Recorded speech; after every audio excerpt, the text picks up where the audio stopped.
All right, welcome back everyone to Red Spotlight Entertainment. Look at my face is exactly how I feel about one of the people who I'm looking at on this monitor.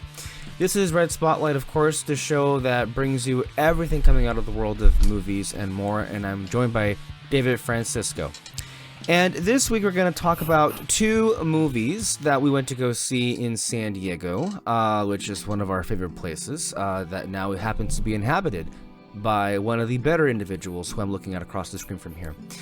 The films that we're talking about this week are Nosferatu, I guess you can call it remake, or reimagining, if you will, by Robert Eggers, who happens to be beloved by certain individuals.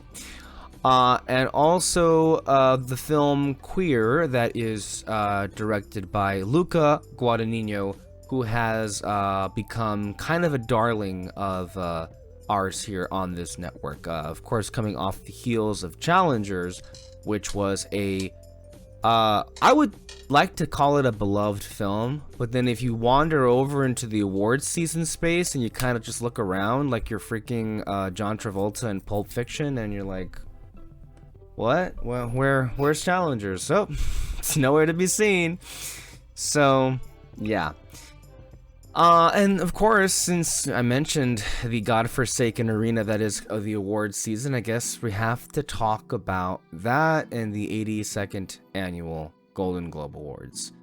That's going to be our show here on Red Spotlight number 497. It's our first show of 2025.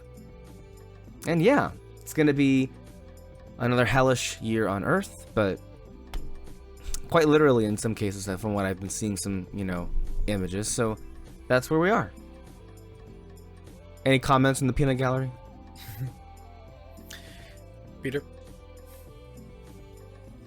Oh, sorry, I wasn't introduced. I wasn't sure if I am on this show, if I'm a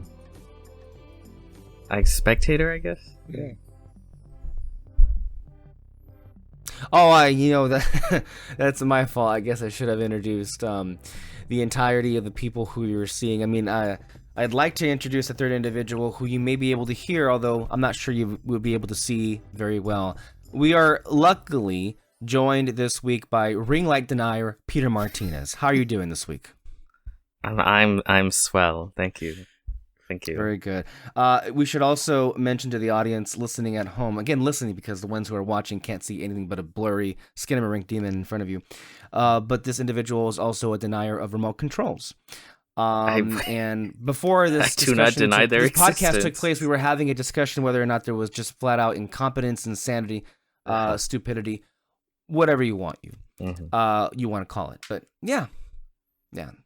Was that a good enough introduction? Yeah, that's good. Yeah, I think it definitely captured the authenticity of just the flat out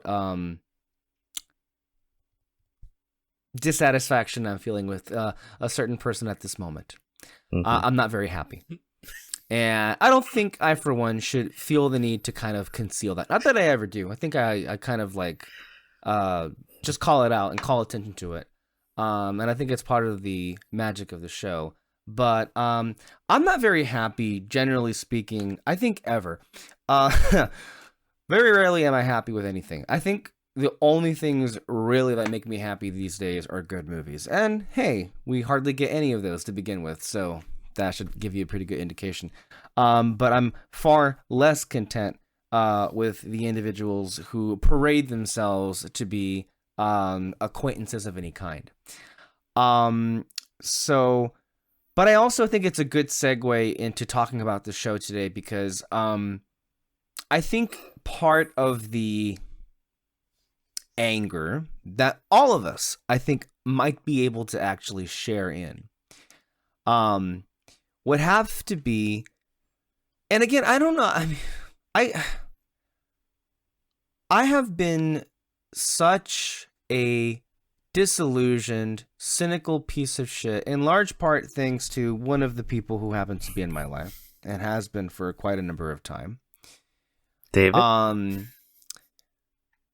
Oh, David, I'm sorry. Did you have a question? Good. Okay.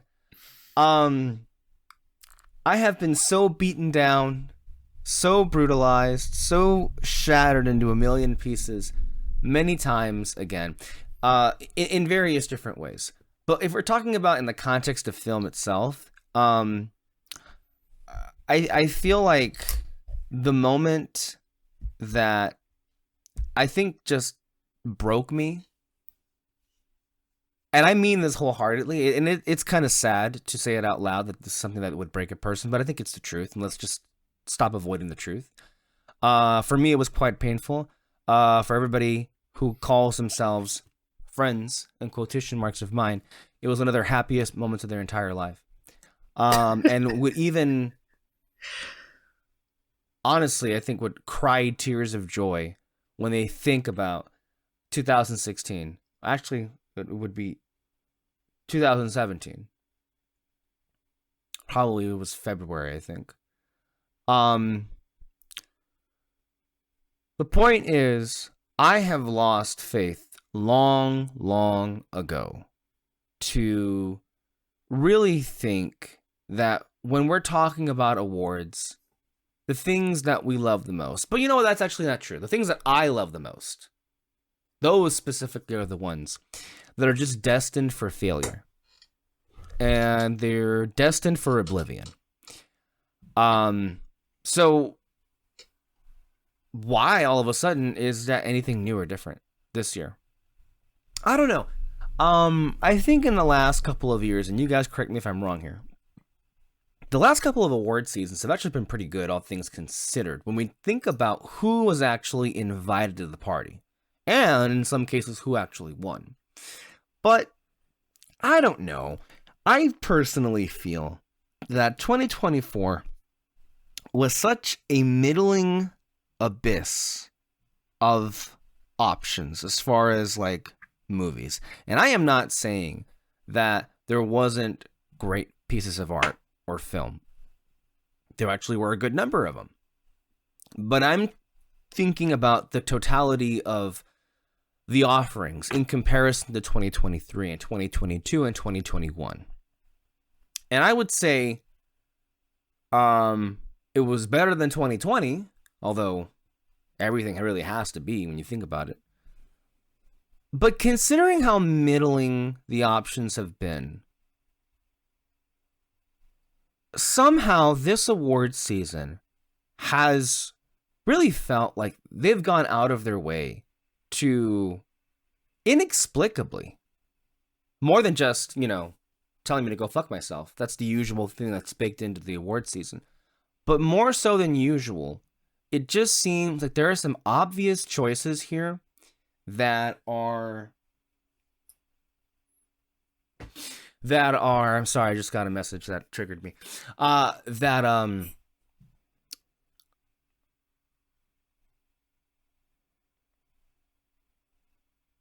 Okay, fine. Ignore them. But what they choose to award, I actually, before I was thrown off by, someone intentionally going out of their way to anger me, my original planned introduction for this show was to welcome all of you to the Emilia Perez Awards. Because that essentially is what this season has turned into. Which was, at one point or the other, every season becomes ultimately about one fucking movie. Yeah, we get it. But now it's kind of like turning into the worst case scenario on top of everything else. Long-winded introduction. Kind of processing and going through the feelings that I have right now. I'm just trying to say that I'm very dissatisfied with how things are going. But then again, I'm normally dissatisfied. So I'm kind of confused myself as to why that would make me even more angry than usual. I don't know. I feel detached from this season, and then also at the same time personally offended. There's not really anybody in the race who I'm really standing, and yet still I'm quite upset with, what's been made available. But then again, these aren't exactly new feelings from me. So this past Sunday, the Globes happened. The two big winners were The Brutalist and Emilia Perez. Emilia Perez ended up winning 4. I believe Brutalist won 3.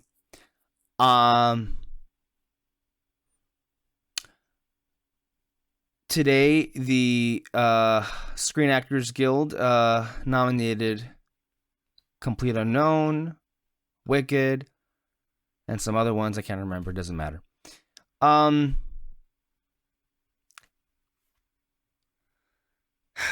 I'd like to say that I'm baffled, but honestly, this has all just become too expected at this point.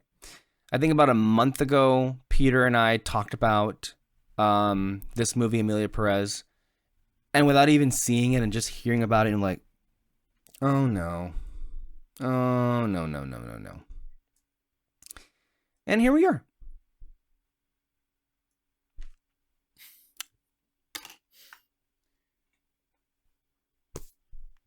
Okay. That's it.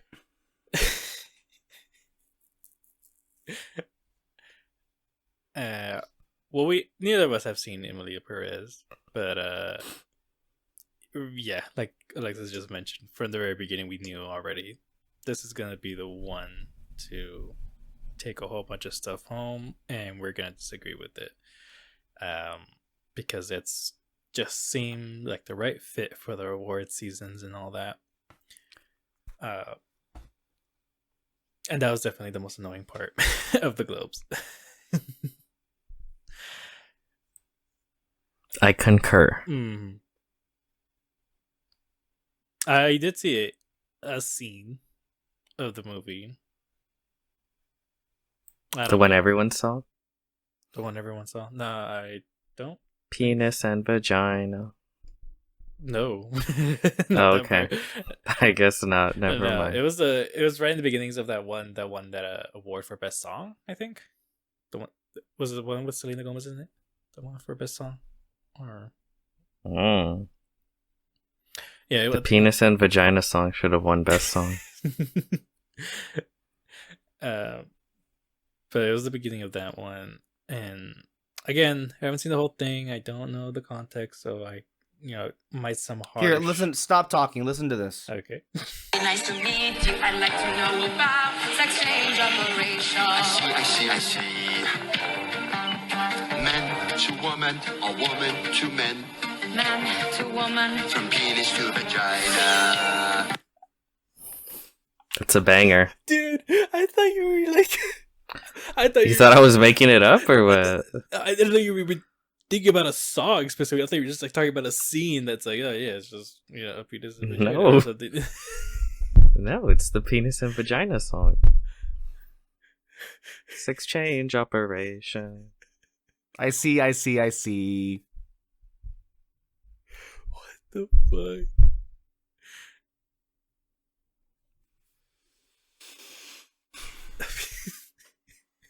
It's every year there's a movie where I don't always see it, but it's just,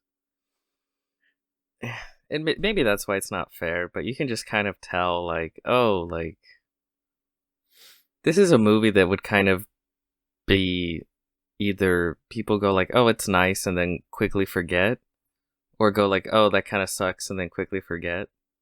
But for whatever reason, the Academy just latches onto with their claws and teeth, and just don't let go of it. And Emilia Perez is one of the most baffling choices I've seen. In previous years, there's always a movie where it's like, exchange operation. I see. Man to woman, or woman to men. Men to woman, penis to vagina. Like that. You want a golden fucking globe. That's great. Honestly, it's if it won best song, I wouldn't be mad, because I want to see them on stage singing about penis and vagina. Can you imagine? Oscar. But like I said, this is one of the most baffling choices that the Academy has latched onto. To be fair, all though, of Hollywood. That's the thing. It's all of Hollywood. It's the whole industry. And, talking serious here, again, I know there was that long-winded, spiteful intro, and that sounded like I was kind of spiraling, and I was. But let's try Still and are. kind of and we'll not stop. But let's kind of try and ground this a little bit and try to give everybody their due, because I think there's quite a bit of blame to go around. First of all, the Mexicans. Well, I mean, that kind of, is embedded into the DNA of America? the American Psyche? the ethos, I guess you could say. No, I was saying that the European circuit specifically kind of kicked this off into high gear. They were the first kind of regional individuals that kind of spun this off. Jacques Audiard evidently is a beloved French filmmaker, and that was enough of a name to kind of get a lot of, it debuted at a Cannes Film Festival, and it won one of the prizes, and then from there on out, it was just, it kind of spread around, and a lot of these, like-minded individuals who are in positions of power, shall we say, were kind of like propping it up, and it just kind of kept going. And it's one of these things that just makes you really, really, really wonder, like, God, how the hell does anything good actually get made in the industry when so many of the individuals who are in charge of it have such terrible, terrible, terrible fucking taste in movies? Because, to us, it's a joke. And honestly, David, that reaction you just had right there, it was priceless. And I kind of am happy you didn't actually listen to it until I just played that song for you. But to the visuals along with it are better. That's the truth. But the people who made the movie and the people who are celebrating it, and especially all of the individuals who are in these award guilds, it's not a joke to them. They loved it. They loved it. That Penis to Vagina won over Wicked. It won crazy. over Anora. It won over Challengers. I don't know who loves this movie.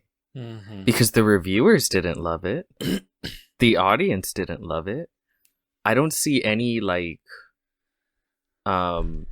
actor or anyone big in the industry. Well, James Cameron came out and said he loved it, but I mean because he loves Zoe Saldana. Zoe Saldana.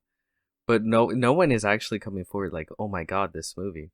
And it's also funny because at this time, and we literally never talk about politics on this podcast. It's an unspoken rule. Yeah. So I hate to bring it up. But currently, I do think due to Trump's second term, there is like Ascension to the throne. Ascension to throne, yes. There is sort of an abandonment of previous niceties by people that didn't really believe progressive things, but said so in order to maintain power, clout, whatever you want to call it. And now they feel the winds are changing, so they're kind of quick to drop it. You're seeing that a lot. Disney's just being very open about like, guys, we're cutting the transgenders. We told them not to talk about the environment. Meanwhile, California is burning alive due to climate change. I want to be very clear. Not the gays or Gavin Newsom. And so it's strange that they, at this time, there's like such a latching onto like a very like trans film. Yeah. Seemingly positive, but like in the worst ways from what I hear from people.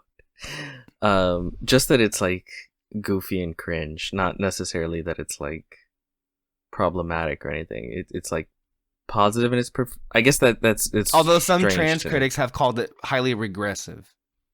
That's what I mean. It's sort of the Green Book or the Driving Miss Daisy, but not for racial issues. It's for like trans issues.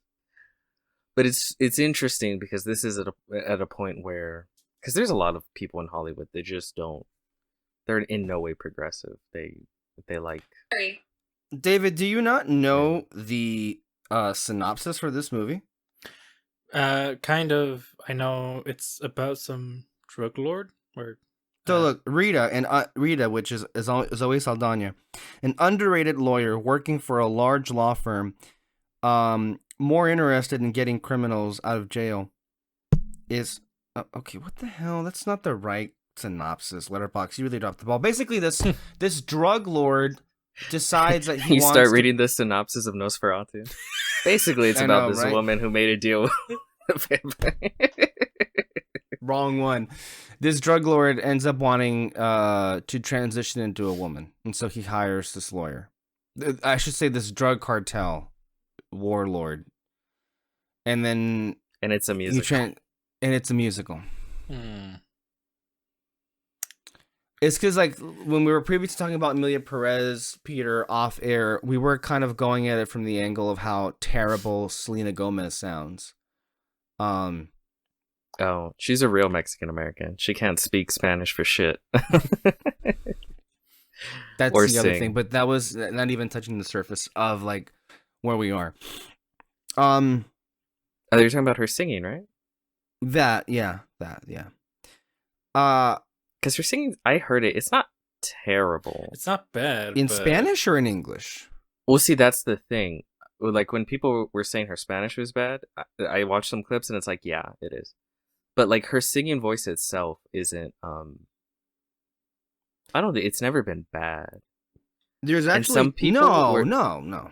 And some people were saying, like, that's, her character is meant to not know Spanish well. I don't know how true that is, though, because I haven't seen the movie.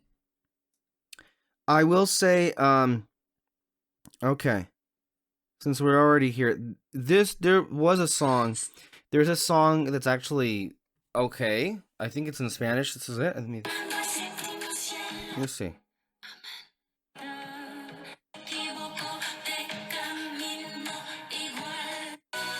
This one.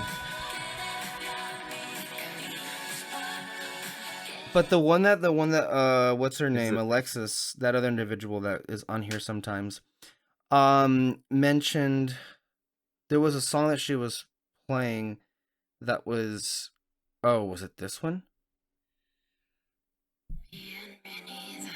Mm-hmm.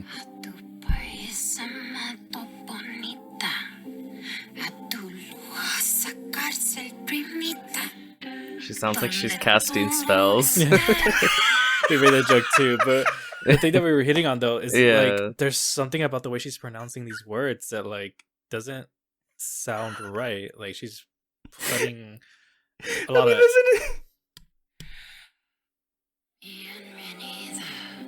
But they didn't have like a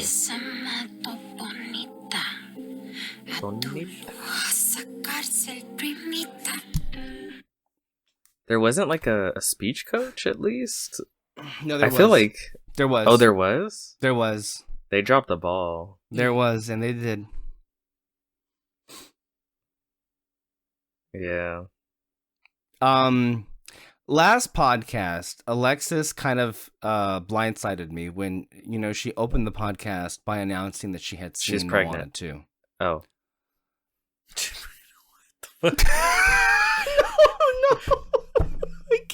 I can't. You made it sound like it was a big deal. I don't know. I was trying to use it for dramatic effect. Jesus, man. God, you just ruined the moment. No. What I was going to announce is that I've seen the movie Emilia Perez. Oh, I thought you were going to announce you saw Moana too. I did watch We're Moana not too, talking about actually. Moana 2. You're the one that brought it up. God, I was trying to put an equivalency. Like, I didn't think that she actually would watch it. And I think some people would think that I wouldn't watch it myself. I actually... No, This you're, past week... as we all know, you're a glutton for torture. Punishment. Yes. I'll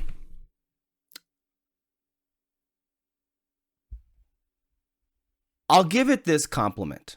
Mm-hmm. It's Exchange too... operation. It is too bizarre to look away. Mm. I can't say that I was bored. I was just kind of transfixed in like, what the hell am I watching kind of way. The best thing I can say about Emilia Perez is it feels like a really bad Spanish telenovela. Not even a good one, like a bad Spanish telenovela at best. I don't understand. I'll even give it this compliment too. The idea of having a concept around, hey, what if this drug lord wanted to transition into a woman? What would that look like? Not a necessarily objectionable idea. It's kind of like, I haven't seen a scenario like this. Okay, I'll go along with it. It's not the worst setup. Exactly. The music is absolutely terrible. It's absolutely terrible, and the singing is terrible. And the whole time you're watching it, you're like, why did this need to be a musical? What is being added here by making this a musical? That's one of the things that came off where I was like, it feels very try hard. You know what I mean? Like, try to make it seem artistic and important, where it's like, it's a drug cartel member that gets a sex change operation where we're gonna push social boundaries and they're gonna sing, and it's gonna be a musical, and this and it just comes off as very like, I mean, like an art school push. I don't know. Yeah, I mean, I don't know, maybe just give the directors the benefit of the doubt or something, I don't know. But like, I can understand that. Well, David, why would you give Jack Odior the benefit of the doubt? One of the things, I mean, hey, that's very kind of you to do so, and maybe we should give him the benefit of the doubt. But I feel like he kind of turned off a lot of people, particularly in the Hispanic and trans community, because he flat out went out of his way to say again and again in interviews that he had no genuine interest in really engaging with any of the subjects that he was exploring in his movie. He didn't care to involve himself with anything involving Mexico. And it's just a really weird passion project for a 70-year-old Frenchman to have. It didn't really offer a perspective, I think, the movie. It just kind of ended up being all kinds of bad and baffling. I'm not going to say it's the worst movie in the world, because it's not. Mm-hmm. But I just feel like everybody who says that a movie like this has no business being, in the conversation, I think is fair for people to say that. When you watch this, you're like, it's not bad. Not the worst thing ever. It's kind of not working at all, but I've seen a lot worse things. But like no one. And the thing is, Peter was even joking about a couple of weeks ago, like it doesn't even feel like a real movie. It just feels like somebody just decided we're going to go ahead and run with this, even if like people a 30 hate Rock it. sketch. Yeah. And because everybody keeps saying, like, no one really likes the movie. That's what makes it so people. baffling. Yeah. Mm-hmm. Who is pushing this? Like, who in the industry? Why does it keep getting nominated? Didn't get good reviews. Didn't get good word of mouth. You can tell, like, most people that come forward. I'm really interested to, how they do that article every year of like Oscar voters, what they vote for. Yes, the secret ballots. I'm really interested to read that one this year, because Jesus. Well, I gotta ask you right now, Peter. And I asked you a couple days ago on the chat, like, who's winning Best Picture? I guess Emilia. She's sweeping right now for what? I don't know. Sex change. Won 4 Golden Globes. I mean, I know it's stuck in there now. For original song, supporting actress for Zoe Saldana.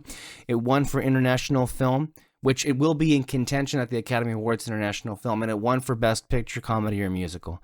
By the way, what it lost was Best Director, but today at the Directors Guild of America, Jack Odiard was included on the list alongside fucking James Mangold for I almost called the Timothy Oliphant, the fucking complete unknown. That's But, a like, this is lame the pick. I can director's- understand though, right? Because Why? that's because the directors, or because it's Jack Odiard, or why? no. I mean, the movie the James itself. Mangold pick.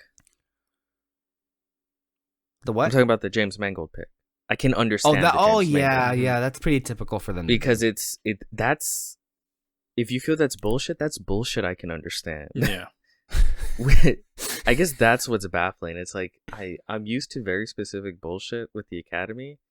It's like like even something like fuck, what was it? The Queen movie, Bohemian I forgot what Rhapsody. it was called. Bohemian Rhapsody, a dog shit film, but it's like I get it. I get where they can become enamored with a movie like that. It's right up their alley. But this, I I don't get it. I don't get it because no one even seems to like it. The directors Well, but Guild? can you get this? Yeah, because of the Directors Guild and also the Golden Globes and BAFTA, I think, will most likely nominate Jack Odiard.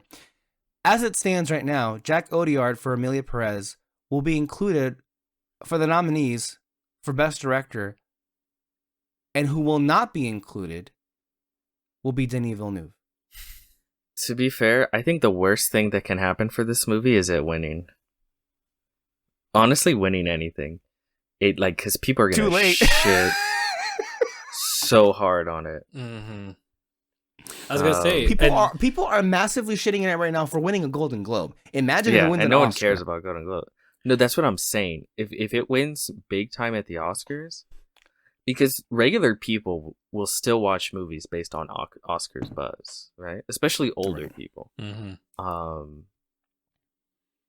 It's gonna get shit Which, by on the way, so they use it hard. in marketing sometimes, which is right now this week, The Brutalist is actually beginning to roll out, and they timed it because they had a good feeling it would win something at the Golden Globes, that they can use that as marketing. Like, this is the beginning of the award season. Let's roll out The Brutalist.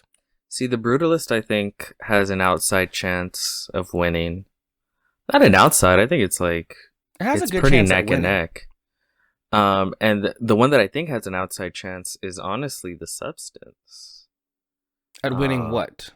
Best Picture.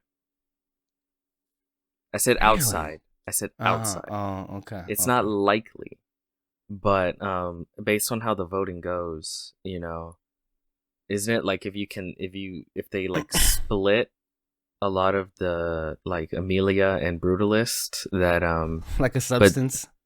the Substance comes up second and then it ends up winning that way? Isn't that how it works? I forget the way the voting works, but like, because don't you put it in like a preferential tier? ballot. On the Academy Yeah. Awards, they have to rank, okay, who's your number one? And you rank all 10 nominees. So here's the thing.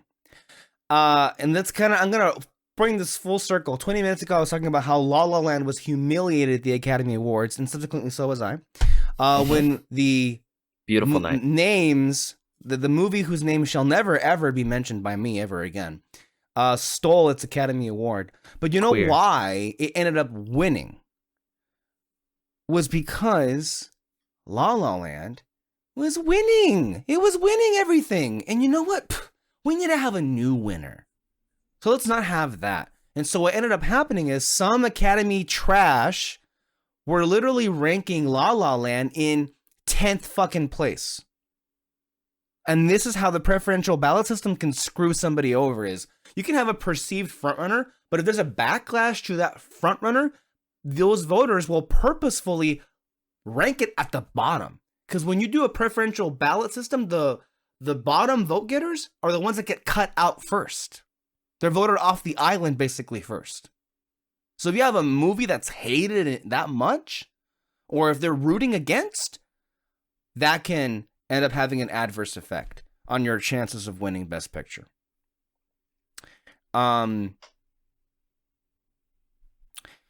Which is what happened in that situation. So it could happen very well again with Emilia Perez, but I think ultimately, if you're gonna like take a step back from this and everything, there is, I think, a pretty open award season. I think The Brutalist seems like the likeliest. Honora kind of got destroyed at the Globes, although it kind of was revived by the SAG and Directors Guild nominations today. But I think it's kind of too late for Honora. Here's the thing about the Globes. Now who knows? The award season right now is kind of delayed because of the fires that are happening. So Critics' Choice, which is going to happen this weekend, has been pushed to the end of the month. So we're going to have we'll see what that delay causes to some of these voters. But like, it's well known that Academy voters watch the Globes to see the speeches and see, are we going to anoint this person, or are we going to say, fuck that, we're going to go with somebody else? That's usually what they watch the Globes for, the industry people. And so because of the awards that happened, there is now a pretty great chance at Demi Moore winning Best Actress for The Substance, because she gave an amazing speech. Now, Sebastian Stan also gave a great speech, but because a lot of the voting had already been done by other groups, he was left off of the list this morning from Screen Actors Guild. However, because Oscar voting 2 has now been delayed, there is a outside shot that enough voters might remember some of those speeches, and they'll start putting in those mentions in their ballots, and that can, prop up those individuals. If you ask me what are the likelier films to have a shot, you have Emilia Perez, you have The Brutalist, you have Honora, maybe The Substance, but I would also even include Conclave in that. Conclave seems to be a universally liked movie. It's steadily climbing, I think. And it also was a winner. It was a screenplay winner at the Globes itself. I will say this. This past weekend, I had the chance to watch Emilia Perez. I already told you how I felt about it. I also watched Conclave. Conclave was fucking great. I actually ended up, I thought, for a first watch, I was like, this is actually pretty good. And then I was, reading some reviews, and then I watched it again, and I'm like, oh man, this is actually pretty great. Like, this is a great movie. It's on Peacock. If you have Peacock, you want to go watch that movie, it's there already. I also watched The Substance. And then I watched it again. And I was disgusted. You pervert. And I loved it. It was kind of amazing. The energy that movie brought. And then what was also fun was to watch that movie again through some of the people who I watch on their reaction channels, and to get their faces reacting to some of the grotesque images that come out of that movie. You have to go and experience that. It was like watching it for the first time again with different people. And what was actually pretty interesting about The Substance, and I think Dan Baer from Next Best Picture put it kind of really amazingly. And this was my experience. When I watched the movie for the first time, The Substance, it felt like a very angry movie. But then when you watch it for the second time, it actually was a very, very deeply sad film. But it's a crazy fun movie, where it's like it's going to be an entertaining experience for the most part. Also with Conclave, I would say as well. So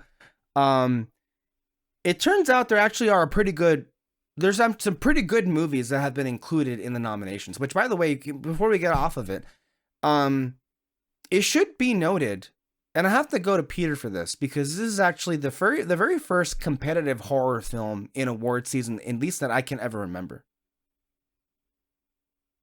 In a long time, I would say yes. I'm sure there's other ones afterwards, but the one that always pops to my head is Silence of the Lambs. I think that was a big winner competitively in the what, Oscars. 50 years ago? Yeah, I think you were graduating at that point. Yep. Preschool. High school. Yeah. Anyway, continue. I'm trying to remember. Has there been? I don't think there's been any serious considered horror film in between them that's had this level of traction. I think there have been some horror adjacent that have also, because this is like blatantly B movie style, like grotesquerie. It's kind of amazing to me because it reminded me of that movie we saw, Society, from the 80s. That was a fun watch, wasn't it? It was. It very much would pair well with the substance. But it's like it's particularly body horror.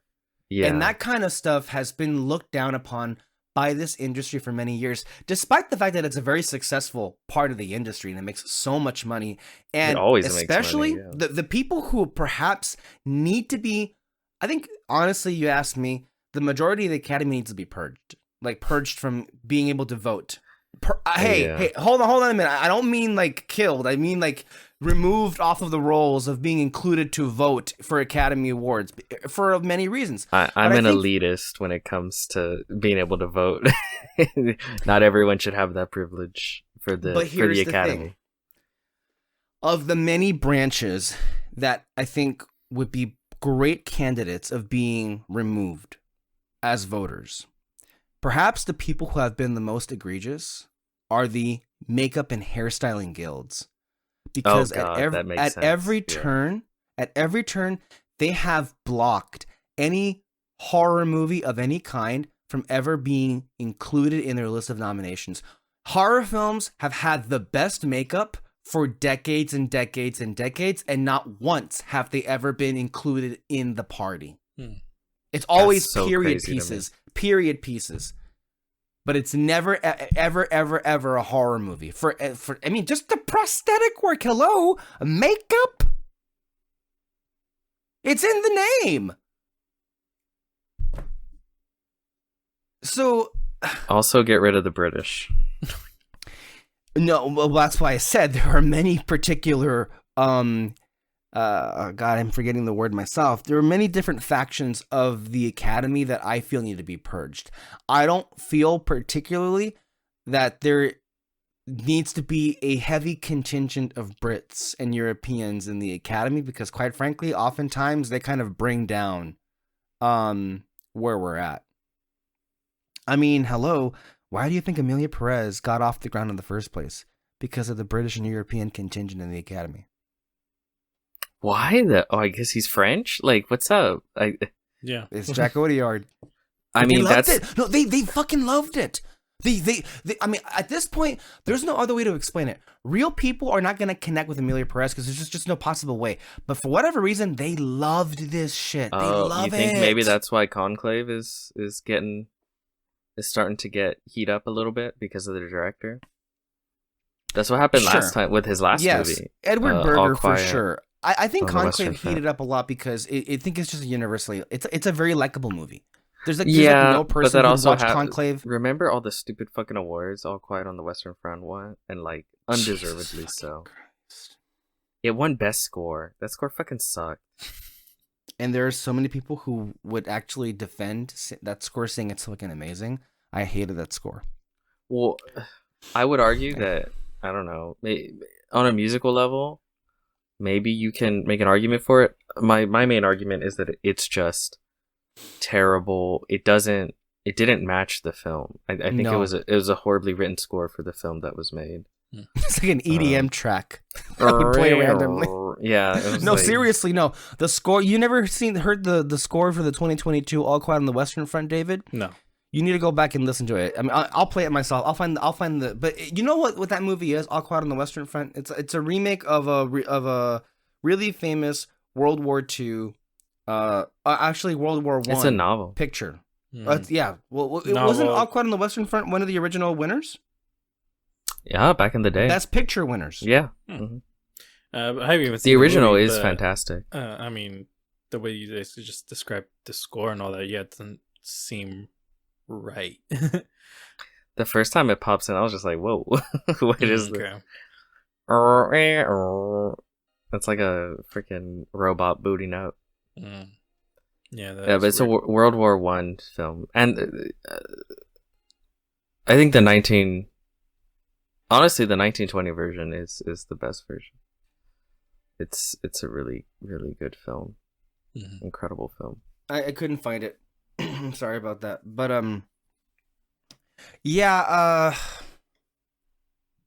look, what I like about award season is it's a season to celebrate what good movies are released. And I have to say, go watch The Substance. Go watch Conclave. They are very good films. I still need to go and watch Anora. I need to watch The Brutalist. Maybe we'll watch that soon. Who knows? But you know, the one that I'm just like so bewildered by is like, there were so many great options for director. I mean, Furiosa, for instance. No one's talking about Furiosa, and yet, and it's funny how people were like clowning on Furiosa when it came out and it bombed. But a lot of the people who I follow put Furiosa in their top 10 end of the year lists because it's a great fucking movie. It's an incredible film. That film, I loved it when it came out, and it's only grown on me. I think it's we don't cherish our great directors like we should. I'll put it that way. We don't. And then speaking of that, Luca Guadagnino made two I think different movies. Two incredible films this year that for whatever reason are just not getting the love that they should. Queer, I get, it's a little queer out there. But yeah. But Challengers, holy shit, does it have Oscars written all over it? The reviewers loved it. The audience loved it. It's was such a hit cultural at the box office. It's such a cultural mainstay. It cemented Zendaya as like the it girl, I think. Not that she needed cementing, but it really did for like the next fucking decade or more. In my eyes, not that I was doubting her, but when I saw her in Challengers, I was like, "Oh no, she's got it. That's what I mean. She's got it. Yeah. She's got a world of talent in her, more beyond than I like. Like to me, a lot of the roles that she would have before were always just kind of the same to me, honestly. But with like Challengers, it kind of like opened a new like, oh, okay. Not that she wasn't great as Chani, mind you. Mm-hmm. I think she proved how great of an actor she is in Dune. But I think with Challenger, something else was just unlocked for me with her performance there. The thing is, there's a genuine passion for that movie, but I guess not from the industry at large. And I think one of the moments where it reveals themselves, if you watched the show or some of the clips that I sent, Elton John was one of the people who was presenting the award for Best Score, and he was literally screaming for joy when it was read that Trent Reznor and Atticus Ross won for Challengers. Because that's a great fucking score. Like, this is what I mean. Like, there's films that feel like they have all the push in the world, like backing, which I feel Challengers absolutely does, and it's like crickets when it comes to voting. But Emilia fucking Perez is being paraded. I don't know. I don't know what's going on in those Hollywood back rooms. Like, I mean, and hey, I really liked Wicked a lot, but it too is one of those movies where I'm like, we're going to prioritize this over Dune? Mm-hmm. But see, that's bullshit that makes sense to me. Mm-hmm. That's another example of like, that's kind of bullshit. That's typical. But it's typical. It makes sense to me. That Bohemian Rhapsody, not that it's as bad as Bohemian Rhapsody, but it's a similar kind of thing. Oh, that's what it reminded of that I wanted to bring up. Because this whole time, I wanted to bring something up, but I just couldn't. I kept thinking, like, what the fuck was it? Oh, I had seen a clip, and this is how I know I'm not, like, biased or shit. Because on paper, this sounds like the least interesting movie to me. But I saw a clip of Better Man, and it was pretty fucking good. Like, comes out in theaters nationwide this week. The musical with the monkey. I don't know who first of all, British, musical, some pop star I've never heard of before. It's another musical biopic that kind of just grate on me now. They do win me a little back with the monkey. I'm not gonna lie. I think they know their audience. But I saw a clip of one of the musical numbers, and it's like, oh shit, like this is actually shot and choreographed really fucking well. Like it's got so much energy to it, and I was like, oh wow. Because at first I was like, maybe I'm not as crazy as musicals, because like Wicked, there's some good song, but like I don't feel like a lot of it is ugly, you know? And we've talked about that in the review. And then the same looking at Emilia Perez, it's like, oh, penis and vagina. You know, we went over that. Does no one remember a movie called Rocket Man? No, they don't. Hmm. You know why? I don't know why. Anyway, but no, I saw the clip and I was like, oh shit, that looks like it's actually like a well-made film. Mm. And it just threw me for a loop. Because, and it made me go like, okay, I'm not biased because I have every reason to like not give a shit about this movie just internally. And I'm like, I don't know. It looks like it was well made. I'll just throw that out there. Well, I guess we'll see where this thing goes. But do we think overall? I think it was a pretty big success for the Globes themselves. I mean, they did themselves a lot of good by getting Nikki Glaser, didn't they? Oh yeah. Nikki Glaser has always been a really awesome comic. She's really fucking funny.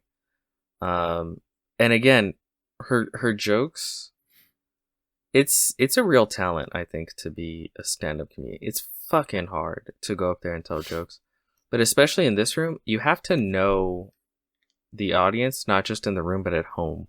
Like, you can do crass jokes, you can push, but there has to be like a certain level of respect and understanding for the room and like the art form, you know? If you don't give two shits about like film or anything about that, I don't think it's good, right?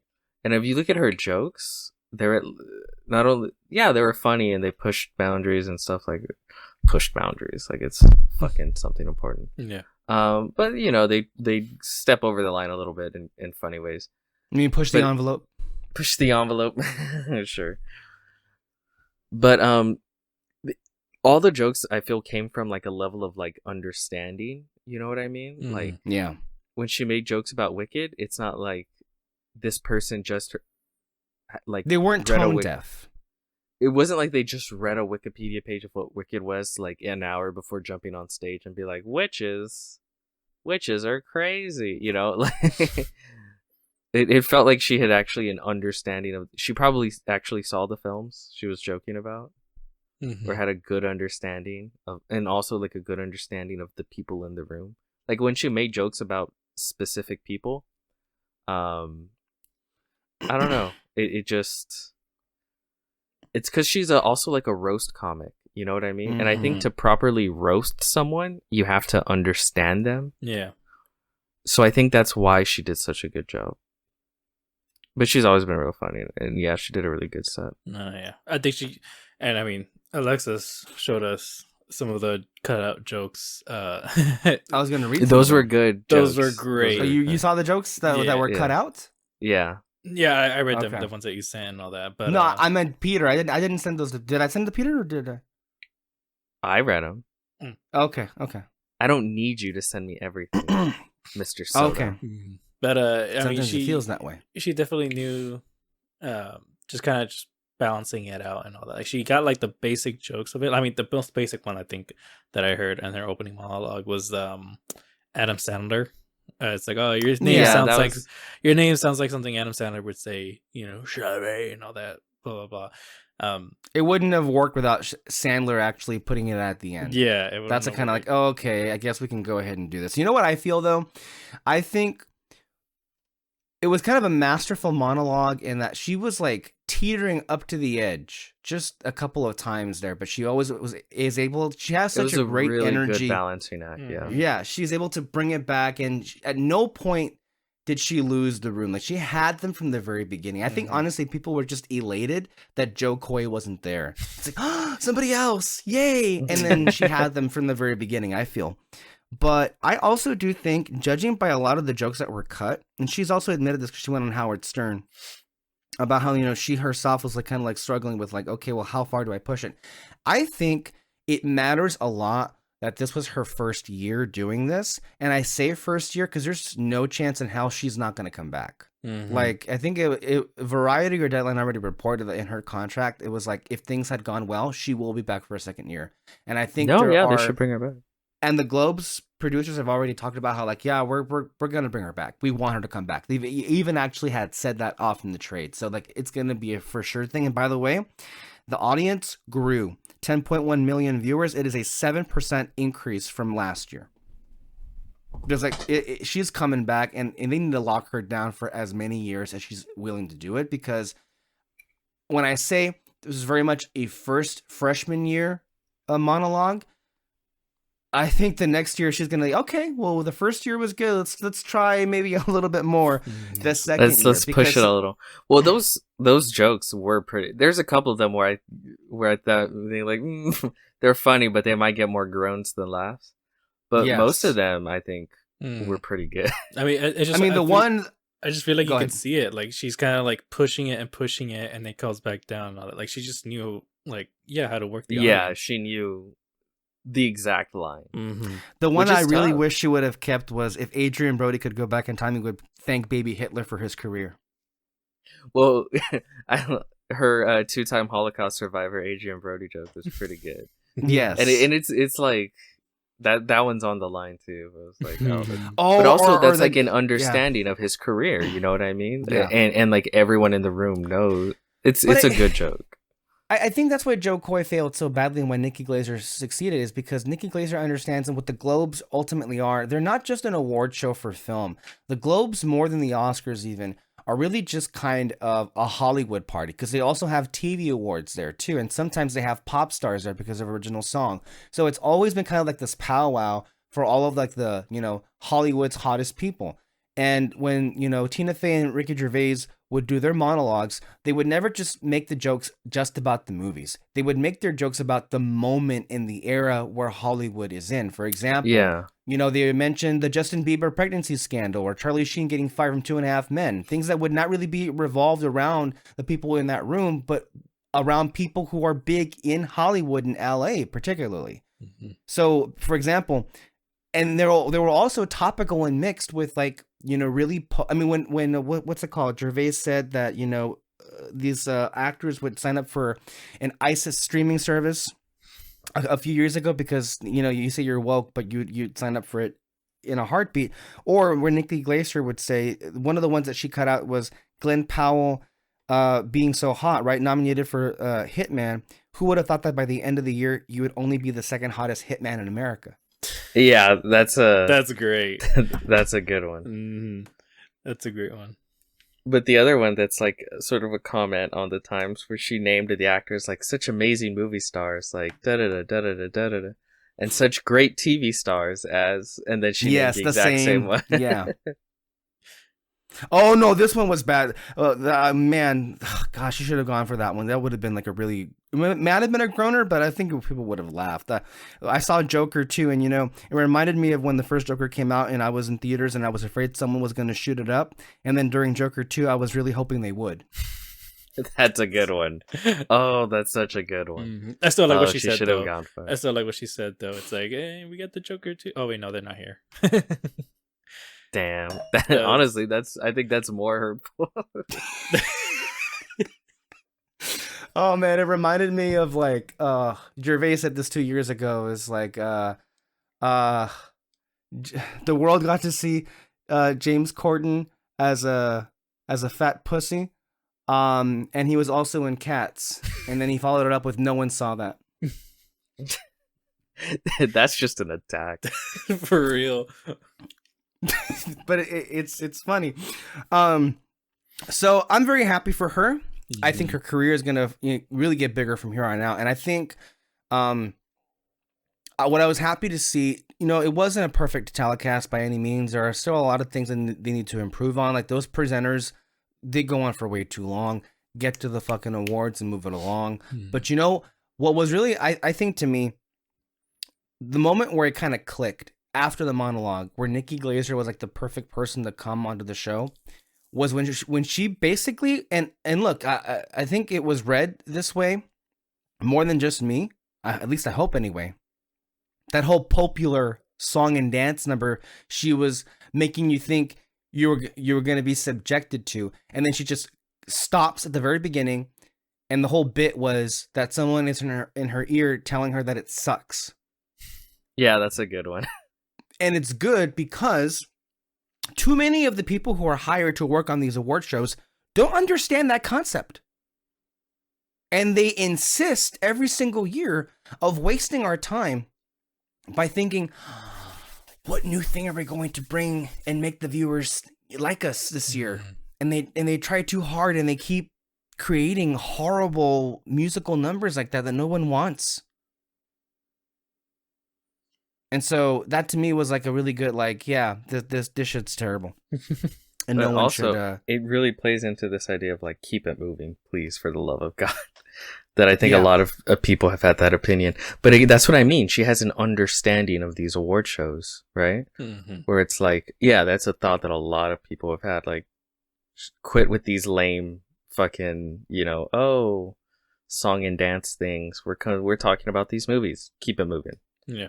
Be funny while you keep it moving too. Keep it light. I think what has always helped the Globes is most of their awards are just acting.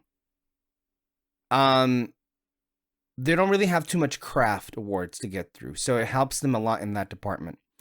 But they never have had musical performances, which always just stop the momentum of any show. And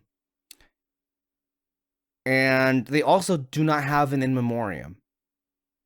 So again, they just kind of like, but still, to some people, they can still feel like a long show. But anyway, I gotta say, I think it's a really amazing comeback. I think this is like the Futurama of award shows, where this one just refuses to die. There have been so many instances in which like people thought, oh, this is the end, this is the end. It's not going away. It's not going away. And I have to say, I saw a lot more people this year than last year. In the last couple of years are like, fuck it, okay, we give up. We're going to cover the Globes. We're going to make it a big deal. Even Perry Nemiroff ate her words. 2 years ago, she was laughing at the people who won Golden Globes. And now her own channel dedicated a whole episode to predicting who would win the Golden Globes. Mm-hmm. Suck on that. Anyway, let's go ahead and get into some of these movies that were not nominated and did not win anything and will not win anything.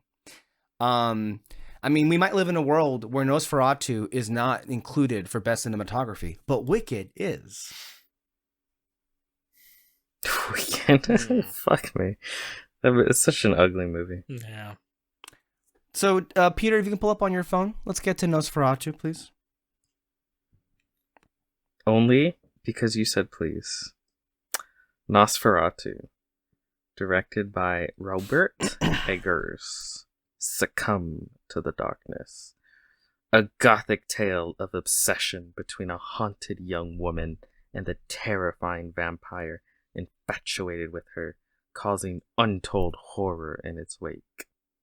Starring Lily Rose Depp as Ellen Hutter, Nicholas Hoult as Thomas Hutter, Bill Skarsgård as Count Nosferatu, and Aaron Taylor Johnson as that guy.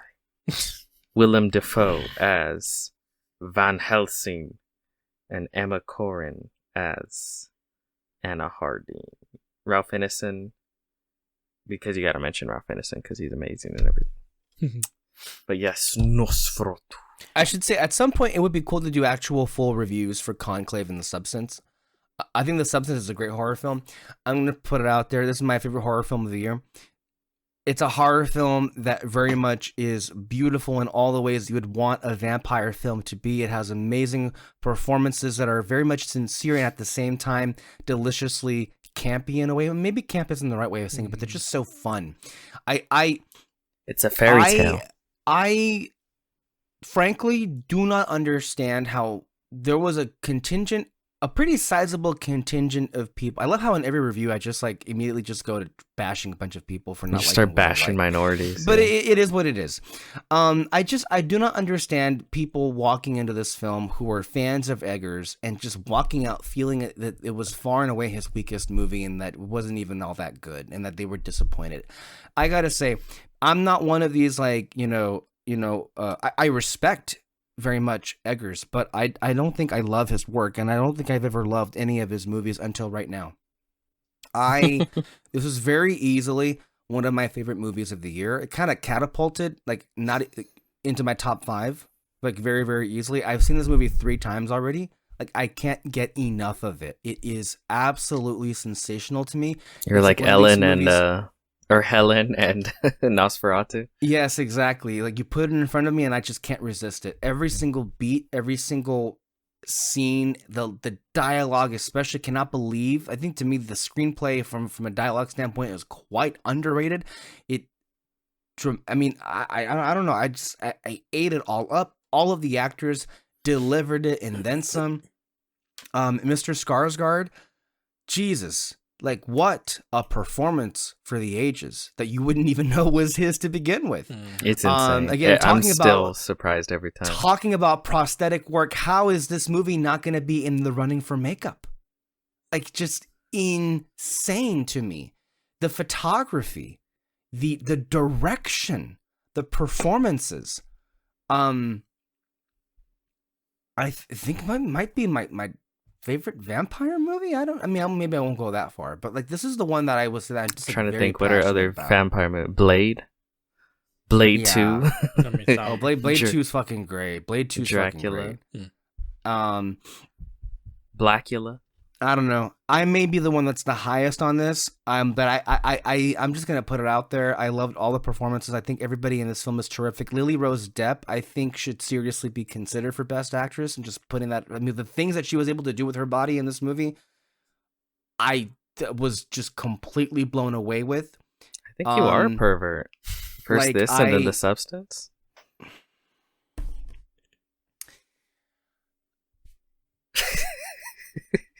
I didn't have a single issue with the film, and I already feel like there were like many instances of very memorable dialogue that are gonna like come back on here.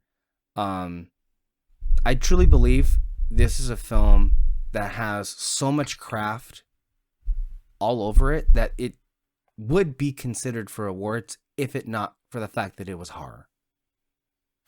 It's classic horror too. It's fairy tale horror. Mhm. I loved it. I think the reason the disconnect from some Robert Eggers fans and this film is it's very easily his most mainstream film. Which people said that about The Northman before this one, and The Northman. and people were a little iffy on the Northman too. I liked The Northman. I liked like The The Northman Northman. quite a bit. I mean, do Yeah, it as was well. good. Yeah. I mean, sure, it was The Lion King, but it was Hamlet. It's what That's the the thing. I Northman- think it's because he's taking on. He's such a traditionalist. You know what I mean? So when he takes on these classic stories, he's not looking to reinvent the wheel. reinvent the wheel when it comes to the story itself, right? Visually, he's still Eggers. You know, from a director's perspective, he's still Eggers, but he tries so hard to stay true to what the story is in it, almost its original text. You know what I mean? To a certain extent, that I think a lot of people are like, like I've kind of seen this before. Like, yeah, you've seen it before because it's everything. You know, it's a sort of seminal societal text for human civilization. You know, stuff like Hamlet, stories like even something like Nosferatu, even though it's not that old. You know, the story of Dracula isn't that old. From a human perspective, civilizational thing, but he would. That's kind of one of the reasons why I think I really love Nosferatu too, is because it is such a classic gothic, just fairy tale. Mhm. to a It felt certain very extent. timeless, Um, honestly. and that's what he's going for. You know, he's not trying to reinvent this idea. He's trying to show it in its most authentic form he feels he can. I remember telling you, like this film feels as close as I think as you're gonna get is sort of a modern retelling of like that the universal 1930s, you know, Dracula film. You know what I mean? Like however audiences may have felt when watching that film originally, you know, how terrifying or how boundary pushing it might have felt at the time. I think this is like its closest example, while also staying true to that gothic fairy tale nature. Visually, it's just amazing. I love it. Skarsgård, I mean, you say Lily Rose Depp, but I think Skarsgård should be getting an Oscar now. This is the kind of Why not both? fucking Joaquin Phoenix with the Joker. This motherfucker Peter, transforms. Skarsgård should be up there alongside Chris Hemsworth from Furiosa, which no one is Yes. talking about. I agree. No argument here. I agree. But Skarsgård truly is transformative because it's one of those things where I knew it was him for months going into the movie, and then you watch it and it's just, I'm like looking in the performance, in the actor's eyes, trying to find him, and all I see is an undead. I do wonder though if monster. let's just remove the horror element from it. Like I think there's still too many in the industry that, let's just say if it was a drama, they still wouldn't nominate him because it's makeup completely covering him, which is Fuck so them. prejudiced because they love makeup when it comes to actresses. You know, they awarded Jessica Chastain for Tammy Faye or whatever it was, but not for this kind of makeup. They like age makeup. Yeah, but they don't like, I guess, really good creative makeup. Remember how, what's his name? Andy Serkis never won an acting award for Caesar. When he very well should have probably even been nominated or won, but people were like, "Oh, it's motion capture." It's like motion capture makeup. The performance is there, and that's the actor. Mm-hmm. Count Orlok was fucking incredible. Like the movie doesn't work if it wasn't for him. You're right. And every time he's on the screen, I'm just like, that whole introduction. Like when the carriage picks up Nicholas Hoult all the way up where we're in the castle. Oh, it's amazing. Like, the sound design, so good. The sound in this movie, oh my god! Which, by the way, the sound and the substance was incredible. That should also win a sounding award. That shit was gross. Did you not watch The Substance yet? No. You should watch it. We should review that movie. We should all watch The Substance. Well, until recently, I had no access to watch anything. That's true. That's true. Anyway, you are right, my friend. Count Orlok is just that should be considered very well. And I also was very happy to see Nicholas Hoult here and do great here, and it gets me excited for something. By the way, not to distract from this Nosferatu review, but why have we not talked about Superman, the trailer? Have you guys not talked about it on here? I don't think we did. No, we haven't. Really? Ooh. Fake fans. Mm-hmm. Fake fans. Mm-hmm. I'm gonna be real with you. Fuck vampires for a second. Oh, yeah, let's talk about. Let's talk about Superman. Hold up. Vampires who? That's motherfucking Superman. When it dropped, within the day I think I saw like at least 50 times. I saw that shit so much throughout the day. I loved it. No, yeah. I think it was incredible. I think. Ooh, go ahead. I was gonna say too. Like I already watched it like a whole bunch of times, and this is like the first time in a long time that I was actually excited to see other people's reactions to a trailer too. Yeah, because I saw so many reactions. Because every other trailer, before this, whether it's superhero, or just like something like mainstream. What am I supposed to get excited about? The Thunderbolts? And I can already tell, like, okay, they're just gonna be excited. They're gonna throw in their theories, but like I feel no confidence in Thunderbolts and something like that. Superman though, I'm very excited for it, and I was curious to see other people's reactions to it. Well, the emotion here is visceral. It's real. Yeah. Mm-hmm. It's less about the like filmmaking is visceral and real. Yeah. That should, by the way, make for that should account for so many different leagues of differences between that and whatever the hell you want to prop up in the house of Marvel with that terrible Captain America trailer with so much CGI. It looks like it's gonna be real bad.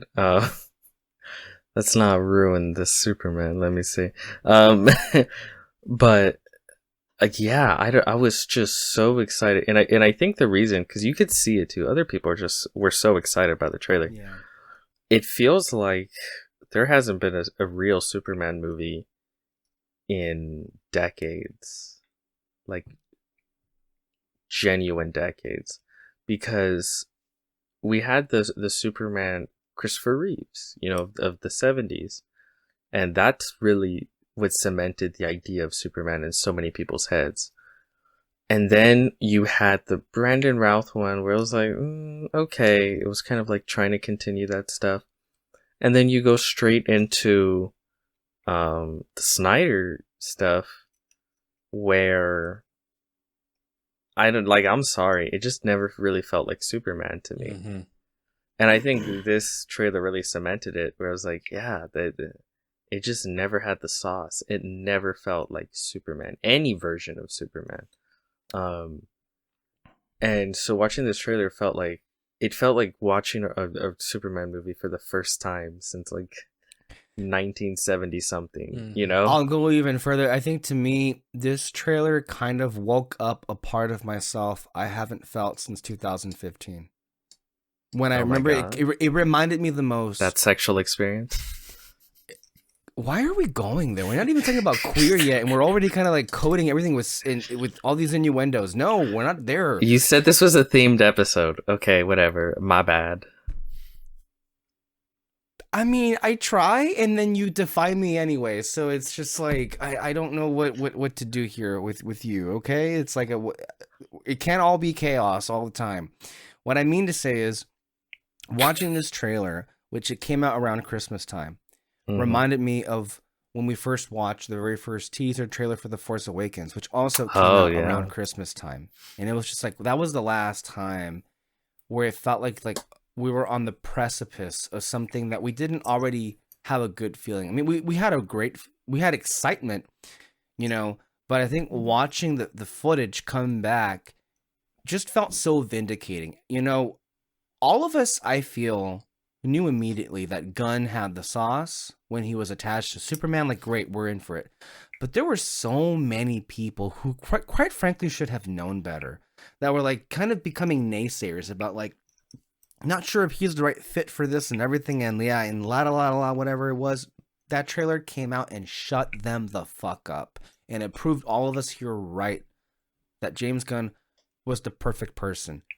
And I think it also just goes to show you that too many people just don't know how to read movies. The Guardians films are very sincere and very, you know, they're I guess you could say sentimental. Sincere. And they've only gotten you need more that with as the Superman. films Exactly. come on. And the Suicide Squad's also a very sincere film itself too. But that should just show you that the audiences at large just don't know how to read movies. They throw a book in their face and they're like, what's that? This is where we are with society at this point. David Cornsweet looks sensational.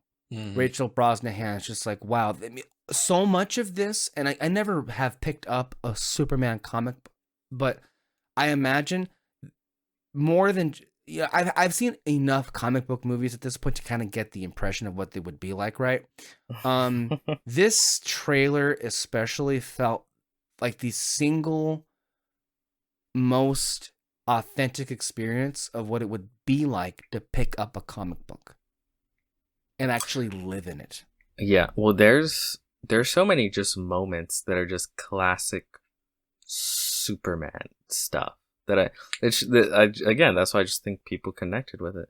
You know, him, it's like a big splash page of him saving that little girl. I can just see it on the paper. Him flying by, you know, Luthor's headquarters and him just staring out with his bald head, pissed off. Crypto, Oh other heroes kind of just existing in the world, right? And they kind of pop in and out of the story, which I never understood why they never did. Like, not every character needs a massive introduction, because sometimes you're reading Captain America story, and Luke Cage is there for a page. You know, it's not a big deal. He's just someone who's in his life. You know, he's a friend. And I always thought these movies should do that more. And I think James Gunn, you can definitely tell he does that. You see it in what he's already done with DC. And just the emotion, like, him. I don't even think they have a line, but just from their mannerisms, you could just tell the scenes with him and Lois are gonna be like perfect. And I'm so excited. This is honestly, I can't remember the last time I was this excited for one of these movies. For sure. It's been too long. I think the Batman, maybe Guardians. Which, by the way, it was confirmed. Matt Reeves himself confirmed on the red carpet this past weekend on the Golden Globes what had been reported previously, which is that he had been going through a lot of personal issues this last year. And that seems to have been verified by him that that was the main cause for why the film has been delayed. But he confirmed also, his own words, that the Batman 2 is shooting this year. At the very least, they're going to start shooting this year. And that things have gotten back on track. Okay. But I don't know if it was a health issue or a family issue, but something personal was going on behind the scenes with him and his life, which that apparently seems to have been the delay in the movie. Okay. That seems what it's been. Yeah. I mean, that's interesting because people are shouting up like a whole bunch of theories about what was actually happening and all that. So that's. I mean, because it was weird though. I mean, it doesn't take that long to make a Batman movie, so there are genuine. Really no, yeah, it's weird because the Batman was. I mean, I don't know how it was box office wise, but like review wise, it did great. It did great, right? Like I'm not imagining that. I think it did at least 700 million or 600 million. I mean, it did really, really good. I mean, if it made its money back, great. But I mean, I'm talking about like superhero standards though. Like, that's a whole different other story. But sure. But again, the DC curse. Either way, DC curse. But also, either way though, this is one of the best reviewed DC movies out of like everything that's come out. So you would think, it's like a shoe-in to just make another one. Let's go for it, and then maybe they would work out him and Matt Reeves and James Gunn would work out something. Right. Whether it's going to be in the universe or not. So we'll see. But yeah, and I know I mentioned the DC curse in a bit, but I think there's actually some renewed hope for us to feel like maybe Superman is gonna be a behemoth after all because of how. I mean, we weren't just saying how people liked it. I mean, the numbers themselves proved. What was the figure, Peter? That it was one of the most watched trailers ever. It was like 52 for WB within that time period. It was like 52 million views in like this short amount of time, and it was like compared to like trailers that have been out for 3 years to like big films. It was beating them. Like I don't know if it like got more than the Batman or something. Like an insane amount of views, like incredible. I think they said like WB's most viewed trailer in that amount of time, something like that. Even not just the DC. Real quick though, people were making a stink about the color palette of the movie. Do we have any feelings about that? It needs color. It has color. It's a little bluish, blue, green, gray. Not gray, but blue, green a little bit. I think that stems from the DP that Gunn works with? Yeah. Yeah, because you've noticed that change in his films starting at The Suicide Squad and Guardians 3. Yeah. And now you can definitely see it here in Superman. And I think that's when he started working with him too. By the way, those are his visually best looking films, I think, especially The Suicide Squad. He does some crazy things visually in those films that he just wasn't doing prior to that. Adam Warlock in Guardians 3, every scene he's in, from a visual standpoint, when he's using his powers, I mean, even that shot of him flying in, any shot of him flying in that movie was just like, so I feel like people should like calm down. I think it's because he was also the DP on The Flash, and that movie is atrociously ugly. And there are like a shot or so that somewhat similar to The Flash, because it is the same DP. But I mean, I've seen The Suicide Squad, I've seen Guardians 3, I've seen every other film James Gunn has made. I don't know how people are still acting like it's not in good hands. And they're still working on the movie. They're still working on the VFX. They're not done. But the VFX themselves look great. No, yeah, so far. They look great. It's not the VFX. Like, that looked really, really good. Shit, look at that dog. That's a fake dog. That's true. Yeah. Oh, I'm so excited for Crypto. Man. I've been wanting him on screen for like the longest time. Yeah. And I don't think anybody else but James Gunn would have actually gone there. And he's going there. But now you can just imagine, wow. You can just imagine a James Gunn Batman movie. See, that one, I don't know about that. Well, because of Robin. Probably would use Robin, wouldn't he? He probably would use Robin. And Peter is the one that's been championing bringing Robin into a Batman movie. Well, I mean, technically he is doing that, Brave and the Bold. I don't know if that is still happening, but I don't think that's happening. I mean, they say it's going to happen, but I don't think it's happening. Yeah, I don't want it to happen because I want to stick with Matt Reeves and all that. But I mean, yeah, you're right. I forgot about that. He did want to do Brave and the Bold, and he definitely want to bring in like the entire Bat family, really. Which that's right. Would. It's been a long time since we actually talked about that. But I don't believe Andy Muschietti, director of The Flash, is ever going to make a Batman movie. No. The priority will be the Matt Reeves Batman movie, and then I'm not even sure we'll ever hear it be canceled. It just won't happen. The Brave and the Bold, whatever it is. Yeah, for sure. But anything else before we move back to Nosferatu? I mean, nah, that's it. I'm excited for it. Let's get to your thoughts about Nosferatu, David. How did you feel about the movie? Yes, I agree with everything you guys said. It's fantastic. You guys kept saying like, it's a classic horror, things that we've seen before. I've never seen the classic like Universal monster movies or anything like that. Lame. So for me, this really felt new. Like I was kind of like, oh, Peter, can you wipe your camera? I think it blurred off your face completely. Something happened with it. Or maybe move your head, but we can't see your face. There it is. There we go. Yeah, to me, this is kind of felt new in a sense where, like, one thing I love about this movie with all of my other favorite horror movies, it's like it's more than just about the horror or the monster and all that. There's like a deep, meaningful story being told. Hereditary is the example I'm thinking of. It's like, there's a deeper meaning to this other than just scary shit happening and all that.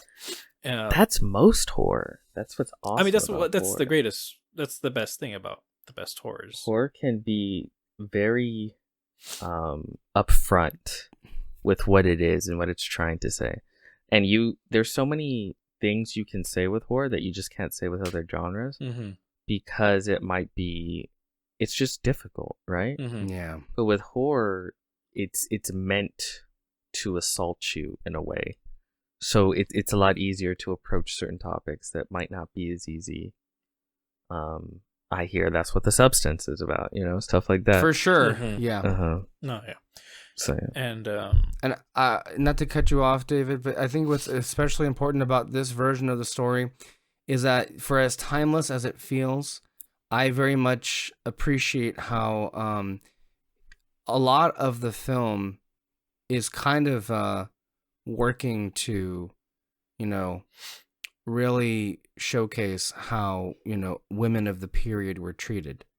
And I think at the end of the film, it kind of like allows Helen to recapture like her agency by making the ultimate sacrifice in the film and really being the hero. And I think what was really important for me and empowering was to have, of all people, I was going to say Norman Osborn, Willem Dafoe, just put it out there. It's like, you really are like, you're it. Like, you're the most important person here. And have that wide shot. Then you see it behind me. He on tells the TV, her, you that, have that power. shot of the, yeah.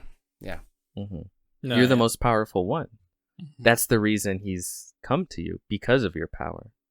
Basically, he calls her. He would say she would be a priestess of Iris in the days of old. But what's her name? Lily. Helen? No. Yeah, Lily Rose Depp. Lily Rose Depp. She was definitely a standout. I'm actually, I think for me, she's more of a standout than Nosferatu. Nosferatu. The actor's name. Skarsgård. Count Orlok. Skarsgård. Count Orlok. God, that's so funny because that's such a off-brand. They came up with that in 2 seconds. An off-brand name for Count. It's like, oh shit, Count we can't Orlok? use Dracula. Orlok? Okay. I think it works. Oh, it's awesome. I mean that's how they did Count Dooku. Count. That's another Dracula. Yeah. Yeah, she was more of a standout for me, and mainly just because she had like those big moments. I love the line of because I'm right. Like it just that was just a big standout moment for me, and obviously the one with her and Willem Dafoe towards the end and all that. And yeah, Skarsgård is freaking amazing, almost unrecognizable, but yeah, he was a standout. I did not picture Nosferatu to be depicted in that way, but I'm glad that they made a difference, because I was expecting, the bald head, close-ups of him and all that, but no, he was like in the dark for most of the time, and I love the lighting. Yes, the cinematography was absolutely amazing. I love the fact that this director just plays with black and white so much. That moment, it's not much of a spoiler, but the moment where Lily Rose Depp's husband in the movie, Nicholas Hoult tries to go kill Nosferatu, and you see the sun shining like on top of him and all that, but like right below him it's black and white, and as he gets closer, it's the first real color in the film. Yeah, and as he gets closer and closer, you see the lights fading away. It's right above him, and then just completely disappears, and it's all black and white, and Nosferatu wakes up. I love that shot so much, and it was always a standout for me in The Northman. Those kinds of moments too, where I'm just like, is he actually shooting this in black and white, or is it just dark? Like, I don't like, how are you doing this, dude? It's incredible. But yeah, I also love this movie for sure. Think of standout moments. There's too many of them, but I really, really enjoyed the scene where she's first convulsing and then they just start fucking. And you get mad that I call you a pervert. Yeah. So, I walked into that one, but I did that purposely so, because it was kind of like a really strange situation. They're not just, doing it for doing its sake. There's actually a really important story reason for why that's happening. Thematically and character-wise, there's it hits very hard. But it's also a big what the fuck moment, like, whoa. Mm-hmm. Yeah. Yeah, no, it's... Oh, and did we mention the costumes? I don't think so. Or the production design? Or design the is incredible. You could tell they made a whole ass street. Oh, yeah, for sure. Like the town itself, yeah, it's really, really good. I think that one also did do miniatures. I think I heard somewhere that it did do miniatures of like the whole town and everything. I for sure believe it in the one with the Nosferatu's shadowy hand over the city. Yep. That's awesome. That's a great one. That's awesome. The castle, the shot of the castle, as the Doom buggy is going there and delivering Nicholas Hoult with the wolves following. Yeah, real wolves. No, I honestly, it's a very easily rewatchable film, and I think this is one that's gonna stick with us for years to come. Mm-hmm. Just the sheer imagery that came out of this movie is just like, come on. But there was no sex change operation. So no Oscar for you. Okay. Shall we move on to the last one for today? Sure. You want to get out your phone, Mr. Martinez? What's the next movie that we have going on here? You tell me. Queer by Luca Guadagnino. Let me see. Let me pull it up. It's not on my recents, so I gotta go digging. Here we go. Queer by Luca Guadagnino. A Luca Guadagnino love story. That's funny how that's the tagline. In 1950s Mexico City, William Lee, an American expat in his late 40s, leads a solitary life amidst a small American community. However, the arrival in town of Eugene Allerton, a young student, stirs William into finally establishing a meaningful connection with someone. Starring Daniel Craig, Drew Starkey, Jason Schwartzman. and Leslie Manville. Queer. Based on the book Queer. By William S. Burroughs. Yes. There is What do really you a think? lot to say about this movie. It's kind of one of those movies where I think very much in the first go around, there are elements of the film where you're kind of left on your own, purposefully so, to kind of figure out what the images that you're seeing in front of you mean. And I also do think it's one of these movies where how you feel about the movie can depend on what you bring into it. For example, this may not be, I think, an obvious comparison, but I think it is more when you think about it. Like, it's kind of really dependent on like for example, this kind of movie will have different kinds of fans, right? There will be fans of the book by William S. Burroughs. There will be fans of Luca Guadagnino. And kind of like when you marry, Dune with Denis Villeneuve, or Mike Flanagan with Dr. Sleep, and you combine these kind of creatives together, it's really interesting to see how all of the different pieces of art are parceled through. But if you know a lot more about what this is to begin with, I think you're going to you can pinpoint these things out. The films that I was kind of reminded of when I was thinking about this upon reflection were amazingly The Boy and the Heron and The Fabelmans, which those are movies which I think you get a lot more out of if you kind of have a familiarity with the people who made them in the first place, like Miyazaki and Spielberg. And I think Guadagnino too, in many ways, that this movie is also kind of the culmination of his entire career, I think, kind of leading up to it. There's definitely shades of, previous movies. I think you can definitely see an influence of Suspiria, Call Me By Your Name, even a little bit of Challengers in there. Like, I think it's all come together. And I think with Guadagnino, this is like his Dune. This was a novel that he kind of grew up with. It came out, I think, when he was a young adult teenager in the 80s. This novel was pretty graphic when it was written in the 1950s, but it couldn't be published until the 80s because I assume of the queerness of it. That's what I would assume happened there.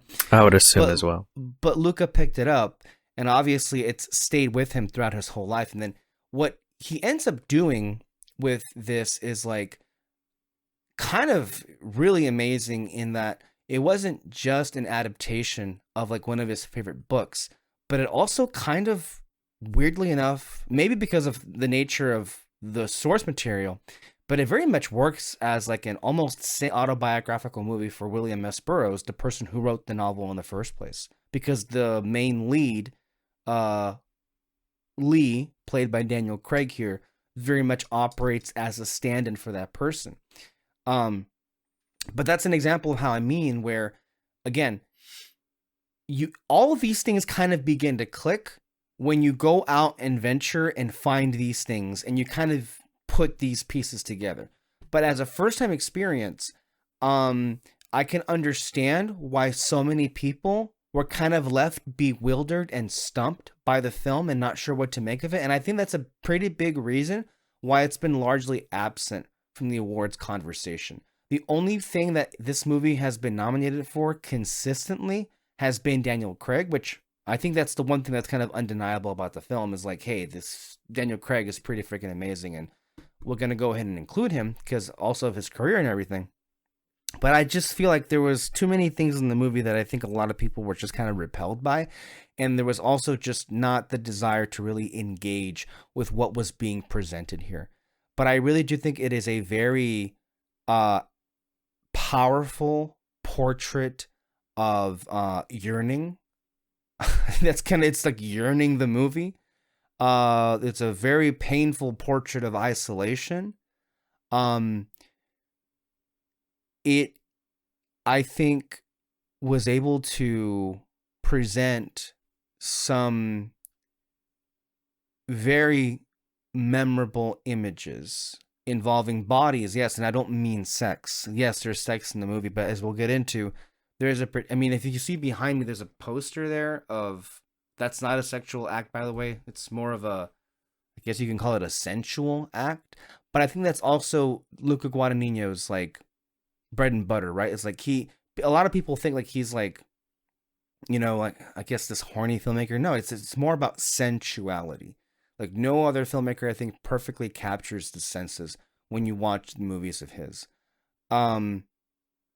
Craig was incredible. Starkey was actually, Starkey, I didn't quite know what to make of him when I first watched the film. I think that performance also is elevated the more you kind of look at it and think back on it. This was one of the highlights of the year, honestly. And I think it's, among many other things, memorable for how visually stunning it is. And let's not forget about that incredible score as well. Trent Reznor, Atticus Ross hit it out of the park with Challengers. This is a very different score. But when you combine their score with a lot of the photography happening toward the third act especially, it kind of reminded me of like Taxi Driver in the sense like it doesn't look exactly like it, but what makes Taxi Driver work so well as a film is that it is able to feel so dreamlike. And we get to a space in this movie where it's just, there's no dialogue happening. I think really the climax of this film is just like these two bodies merging together, and you have the score and you have the images, and it's all leading up to that. And yeah, I really do feel like this is one of those movies that if you showed me like 10 years ago, I've been like, what the fuck is this? Like, get these queers off my screen. What is happening in this movie? Like, I can't follow anything. It's like, what? It's meandering. It's not getting to a point here.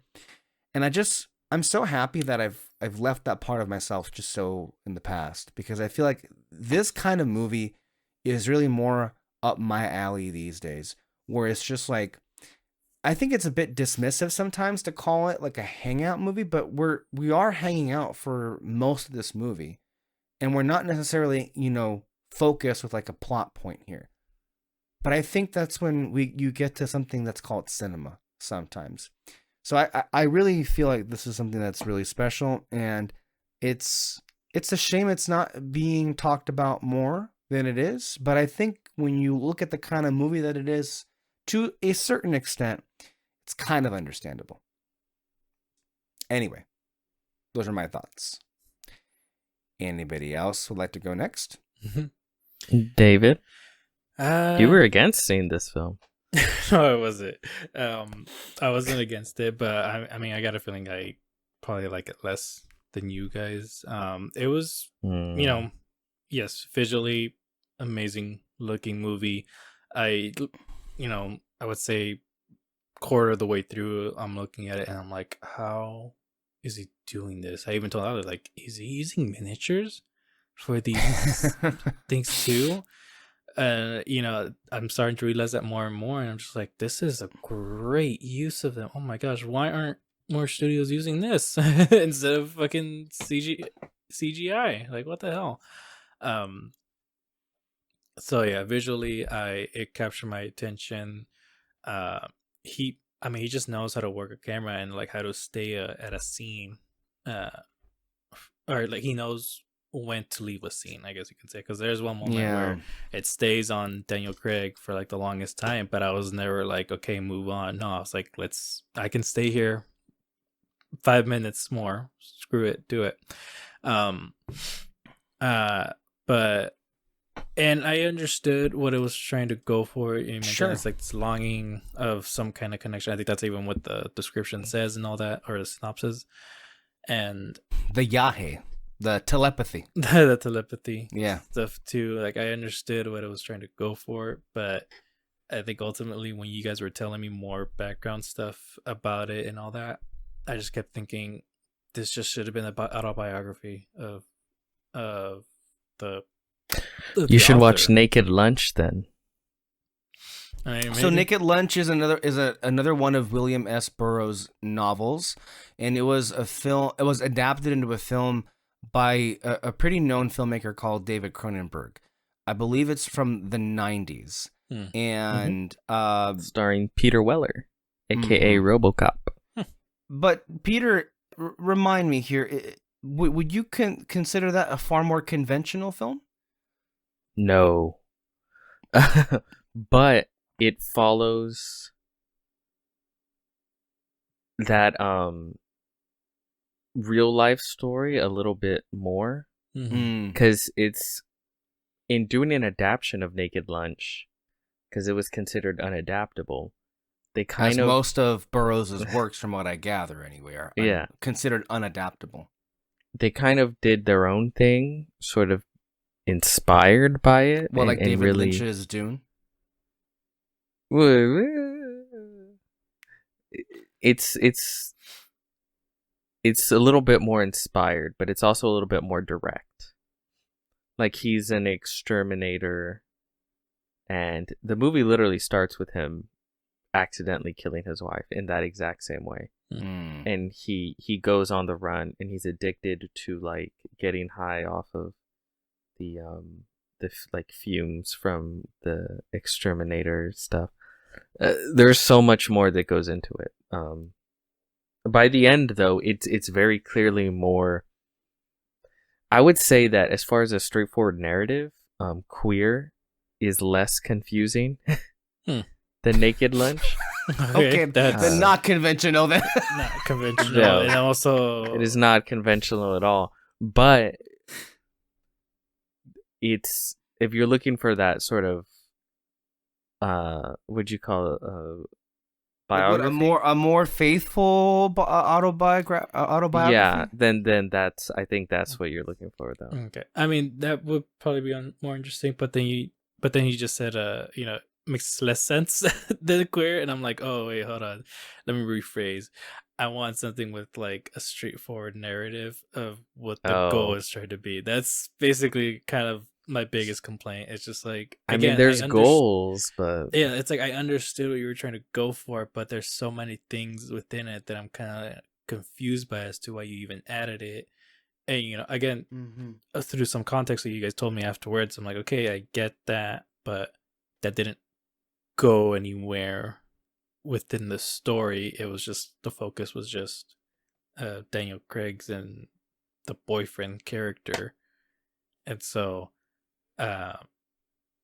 that's just kind of my thing about it. Peter? yes.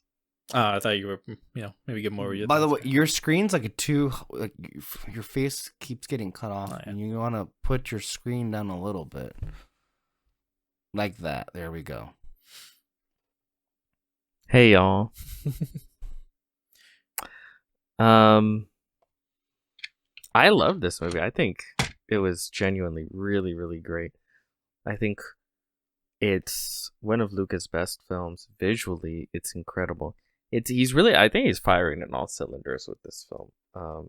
Great script, great acting.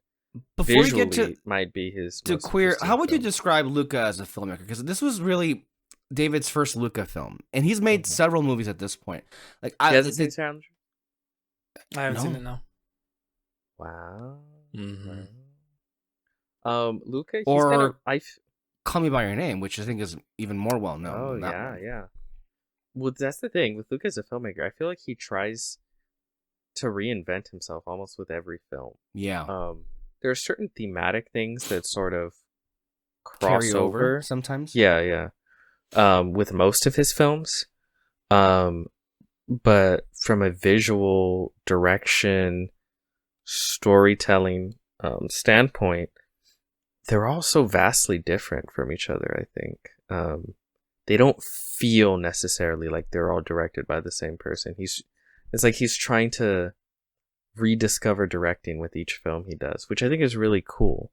And that's why it almost feels like he can take on any project that he wants to. Isn't he doing a American Psycho remake? I don't think he's actually going to do it. He's been tied to so many movies. He's like Guillermo del Toro. He says he's going to do like 5,000 movies. He only ever ends up doing like a couple of them. Until he starts shooting with a camera, don't fucking believe him when he tells you he's doing a movie. Okay. But yeah, like the movies that I've seen, which is Call Me by Your Name, Suspiria. I haven't seen, what did he do? The Lovely Bones? No, that's something else. Bones and All. Bones and All. Chalamet. And Challengers. this most recent one, Challengers and Queer. They're just very different films. All of them are very different films from just a directorial standpoint. Again, from a storytelling standpoint, from a thematic standpoint, he does like to tell stories of isolation. Yeah. I think all of his films have that thematic through line. It's funny because Suspiria, the original Suspiria, was not that, but the remake he did was very much isolation tied into that. But of course you see that in Call Me by Your Name. I think I haven't seen it, but it seems pretty prevalent in Bones and All. Is of course there in Queer. Challengers, to a certain extent, you can make that argument as well. There's these people vying for that sort of that longing of each other. I think the three leads in Challengers, I think, qualify as empty people. Oh, for sure. They're all very empty people. He likes empty people. But no, he's an incredible director. I really like him a lot. So back on this movie specifically, before I cut you off, apologize for that. It's also, I think, just a very entertaining film. That's what I was unsure about. I was like, it's because I know the story to a certain extent, right? And it's like, is this going to be kind of like a slower burn type thing? No, I think it starts strong and it doesn't let up. Like, not much happens. Even though there was a lot of the movie where you had your plot-wise. head down and you didn't want to watch what was happening on the screen. And it First was of all, pretty noticeable. me having my head down had nothing to do with whether I wanted to watch or not watch something on the screen. I was taking power naps, okay? I was very tired. Some of us work, all right? You don't have to have your mouth open. You can close it.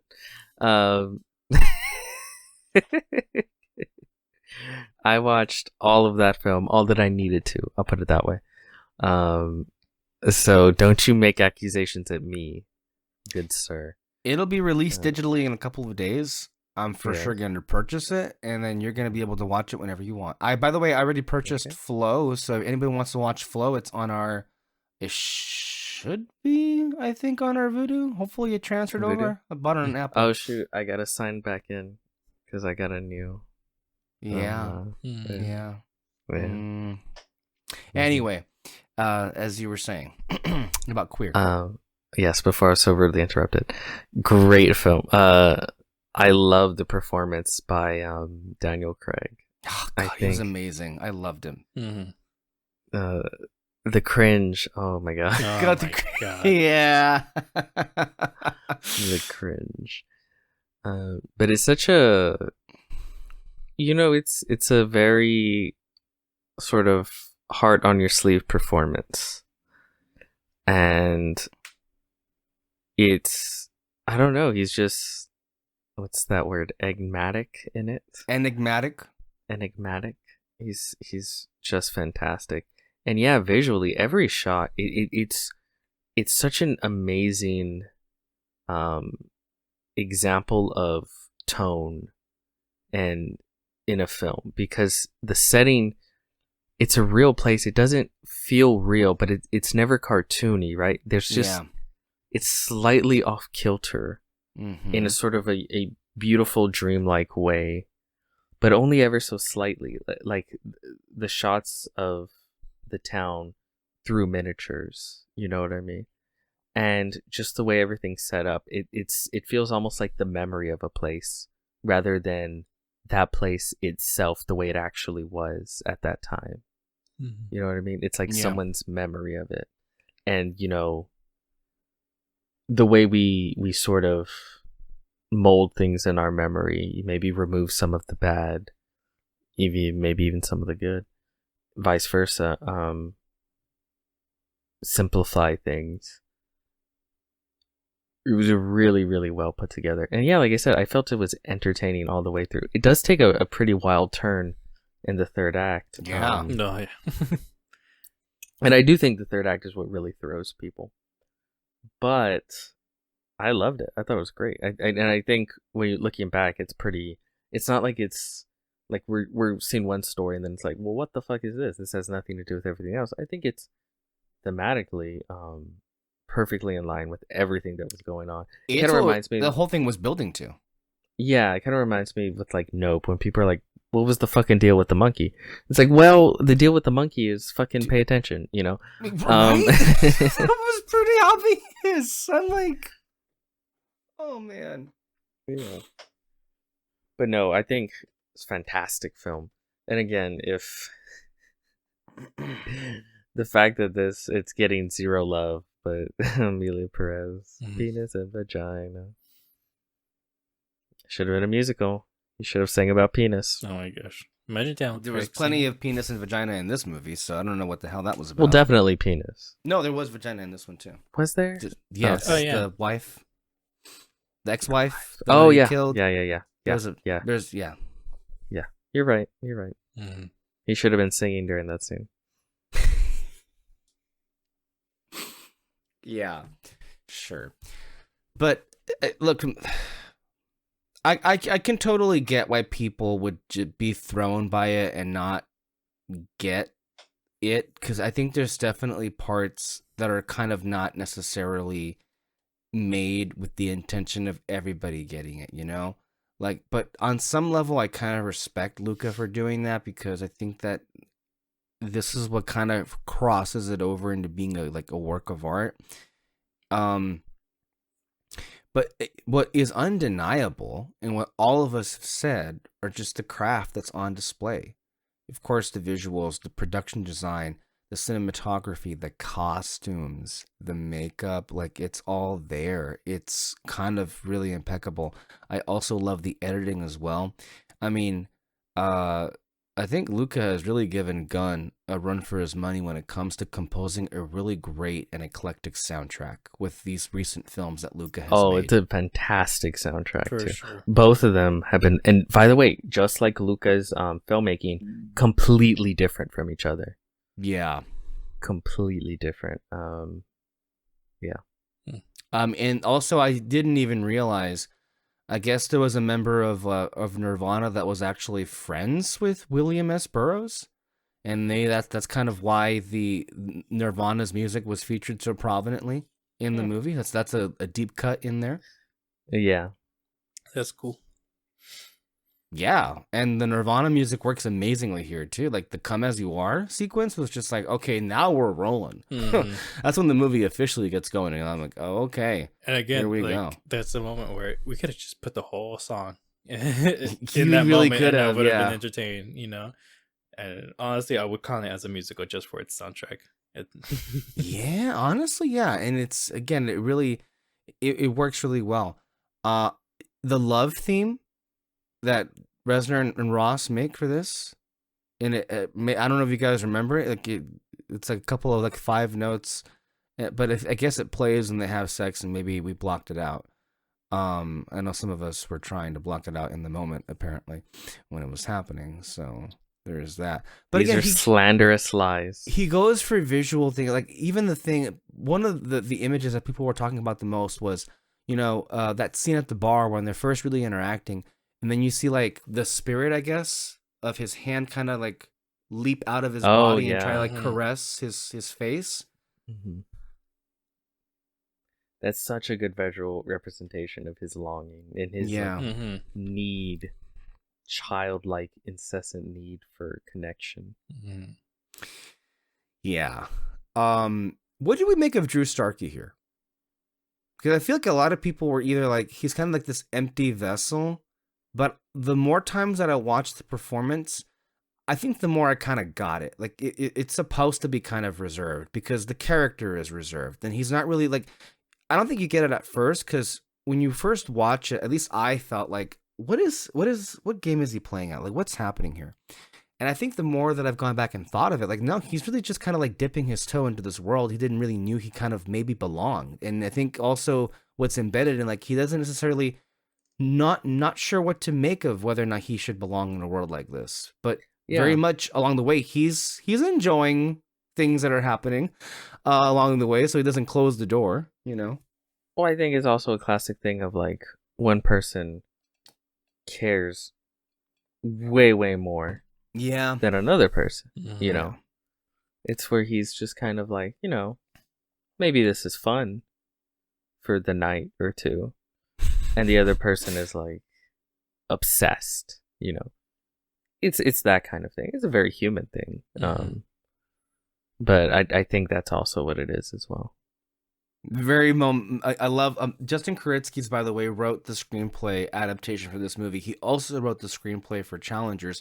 Justin Kuritzky's, these are his first two movies, and he happens to be the husband of Celine Song, who wrote and directed Past Lives from last year. So just to keep everybody up to date on that one.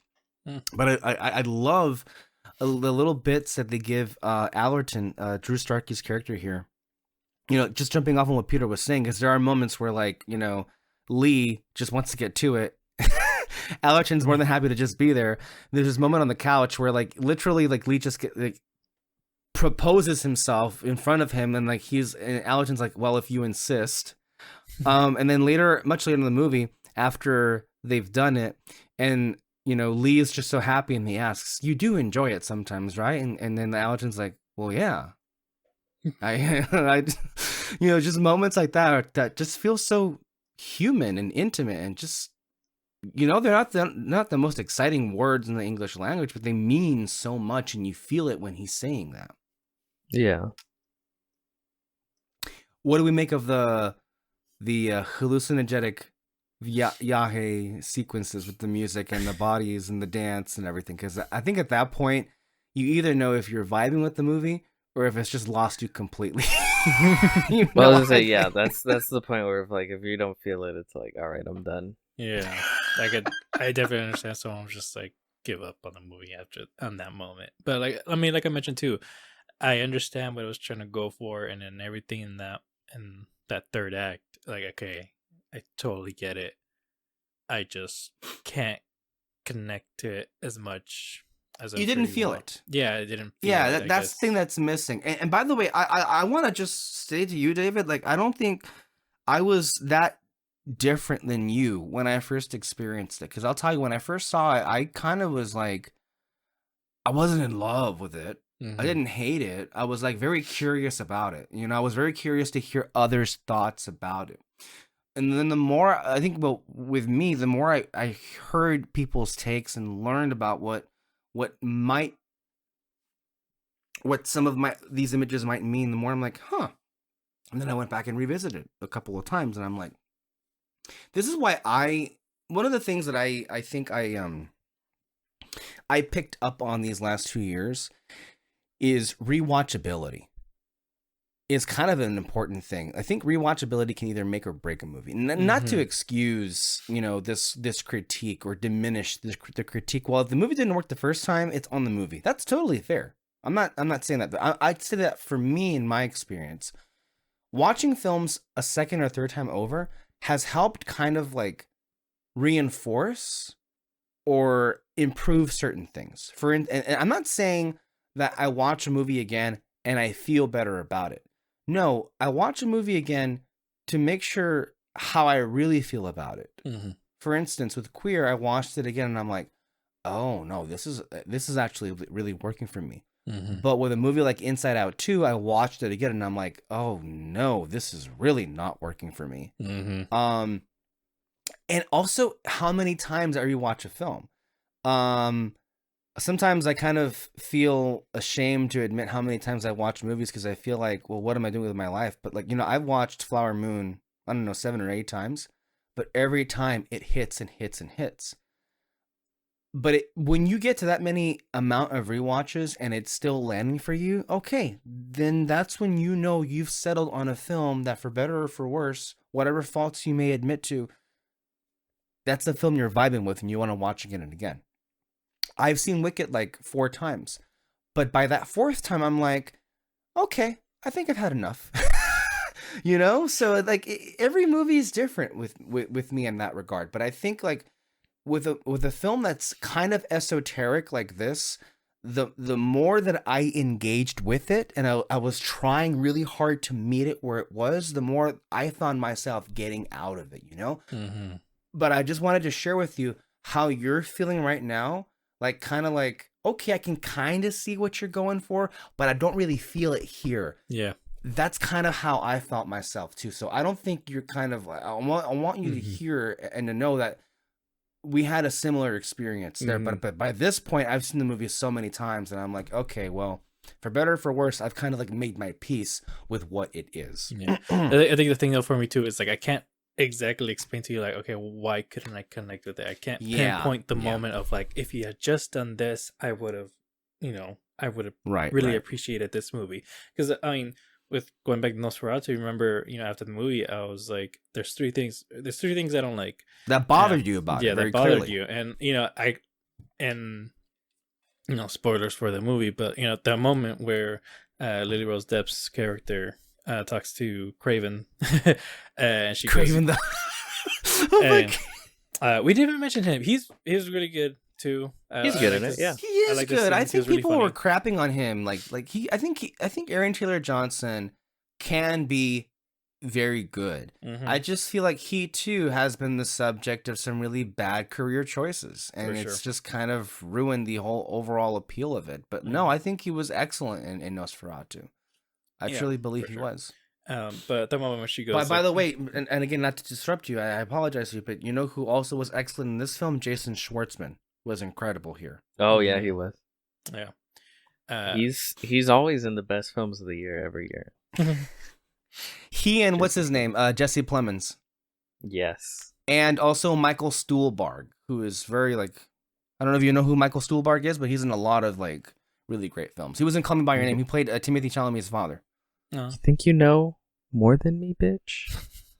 You never once mentioned him, so I'm not gonna. He was in pass Doctor up Strange. Okay, I know who the fuck he is. Oh yeah, he was in Doctor Strange. I was like, oh shit, he was. That's right. He played a side character that no one remembers. Okay, Yeah, a nice David. fat check. Yes, David, go ahead. But like I mentioned, that scene where Lady Rose Depp talks to Craven, and she goes, "You hate me, don't you?" And I'm like, well, hold up, what's going on right here? I gotta rewatch it though to re-listen to that whole dialogue. And but all for that. sure, it seemed to rub you the wrong way. Yeah, it for sure did. And I'm like, oh, okay. And I can pinpoint to you. It's like, okay, it's because of this scene. I would have liked it more. The moment where, the ending, her fate ends up, and the moment where, she talks to Van Helsing. Actually, I did not know Norman Osborn. Yeah. Wait, he's really Van Helsing? That was his name in the movie, right? Nosferatu? No, it can't be because it legally cannot be. But it's the same character. Oh, it's the same character. Who are you talking about? Van Helsing? Hmm? Who are you talking about? No, he's talking about what's his name? God damn it, Willem Dafoe in Nosferatu. Yeah, Van Helsing. Yeah, but that wasn't his actual character name. No, but that's literally the character. It's the character, but it's not how he was called because Nosferatu. The whole thing is it's supposed to be a ripoff of Dracula, but they can't call the characters the exact same names. They could. Now they because can? They're both in the public domain. Yeah. Oh, now that's true. At the time, they couldn't, but the 1970s remake of Nosferatu includes the Dracula characters and calls them by their names that's in the original novel. That's cool. Okay, but I did not know that he was supposed to be Van Helsing in that movie. I'm like, that's really cool, actually, and I love it. Yeah. Do you know the history of Nosferatu? No, not really. Nosferatu. It was It was literally a knockoff of Dracula, the original film. Mm-hmm. But wait a minute. Brahms, Hold on. But Dracula hadn't been made yet, right? the novel. The novel, yeah. But you meant the original film. Yeah. But you mean to say that Nosferatu the movie was a ripoff of the Dracula novel, but the Yes. Dracula film didn't come out until Until 1930. 1930. Yes. And Nosferatu came out the teens? It was in the 19 teens. Okay. Yeah. It was a silent film. Yes. But Bram Stoker's widow, literally sued this German company. By the way, it was a German film. That's why this film takes place in Germany, even though they have fucking English accent. I don't know why that stuff kind of bothers By me. the way, Peter, was Nosferatu included in Damien Chazelle's Babylon finale montage? I don't remember if it was. I don't remember. I hope it was. It's also. Have you seen Babylon, David? No, I haven't. That's a film we should probably talk about at some point. Maybe do a reaction because Peter loves Babylon, It's a great film. and Kyle hated it. He flat out hated Babylon. That's funny. It is a divisive movie. Mm-hmm. It shouldn't be. But anyway, yeah, it was a ripoff of Dracula. And the story's basically exactly the same, so they just changed the names. Instead of Count Dracula, it's Count Orlok, and so on and so forth. So the widow of Bram Stoker, everyone always says Stoker. Speaking of queer, Bram Stoker, they sued the company, and they, by the law, were supposed to destroy all copies of Nosferatu. And by some luck, a couple of reels survived. So we shouldn't even... This film technically shouldn't exist. It should have never existed for the past 100 years. But because some reels survived, they became popular, and the legend of Nosferatu. But you know how insane that continues to be? I was told recently by some official that's in the world of music that they recently discovered some music by one of the classical composers like Beethoven. Yeah. Really? Like in the Isn't last that couple of incredible? years. Mm-hmm. Like how? How does that happen? They just Like, find shit. Mm-hmm. It's like, oh, here's this piece of paper that was in this freaking vault for the last 100 years. It turns out that, Beethoven wrote this small song for a friend, and the friend just stored it away. And then that friend's possessions got put into, some museum. And then they're going through it, and they realize, holy shit, this was written by Beethoven or something. Like, that's usually how it happens. It's pretty incredible. Yeah. But it's really cool. Mm-hmm. Okay. No, that's actually really cool. My only history I knew about it was SpongeBob, so that's all I know. Typical millennial. But yeah, so That's not true. He's Gen Z. He's younger than you. Debatable. You just called yourself a millennial. When? David, continue. anyway, He's no, been exposed. no, I mean that's basically it. Like, I can't pinpoint exactly why I couldn't connect with the ending of Queer.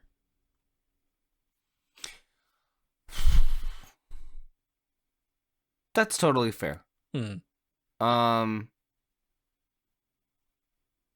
But it's, I think to me, with Challengers and Call Me By Your Name and now Queer, I think Luca has like really catapulted to like the top of the list of like one of my favorite working directors, because all three of those films have had the same effect on me. I mean, they're all different movies, but what they have in common is after I've watched them, I couldn't stop thinking about them. And like weeks after I watched those movies, the images kept coming back into my head. And at least for me, he is somebody who is just like making movies that are just making me think like, wow. He's like one of those people that makes movies that it reminds me, oh, yeah, that's right, I love movies, and movies can be great. So, Isn't that a nice reminder? Yeah, especially when so much of everything else that surrounds us is just so penetratively dark and depressing. And at this point, I've lost count of the number of words that could be euphemisms, and that might be a pretty good indication that we should probably draw this podcast to a close. But before we do that, I think, Peter, you have an announcement to make, don't you? You threw out a really interesting idea for us to do for episode 500. Well, here's the thing. The host has just really been slacking it. I brought this up in a previous episode, but I think he had that part of the episode scrubbed completely. You can't find it now. It's pretty sad. It's censorship. It's anti-American. None of this is true. I could very easily show you fake news. Fake news. Exactly. Fake news. Okay. Point being, he didn't want to do anything this special. This is me giving you credit for your idea. And yet here you are taking this and trying to, you spoke of slander earlier on in the discussion, and now here you're doing the exact same thing. So anyway, fake news. The point being, he didn't want to do anything special for the 500 episode. And I said, you see, there's a kernel of truth to it. We had a discussion about, okay, now this is not what I wanted you to do. Here you're going to present your idea. That discussion that you're talking about was held on air about or maybe it was off air. I'm not so sure. It wasn't.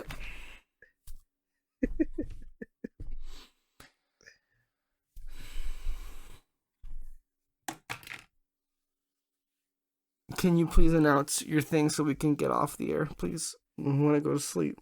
Okay, so on the 500 episode, we will be doing a special, spectacular, amazing, unbelievable, incredible top DS of both the beautiful year of 2023 and that of the year of 2000 of our dear Lord, and also 24.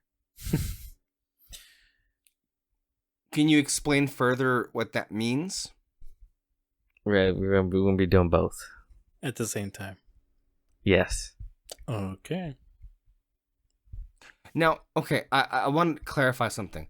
You mean that there's going to be just one list?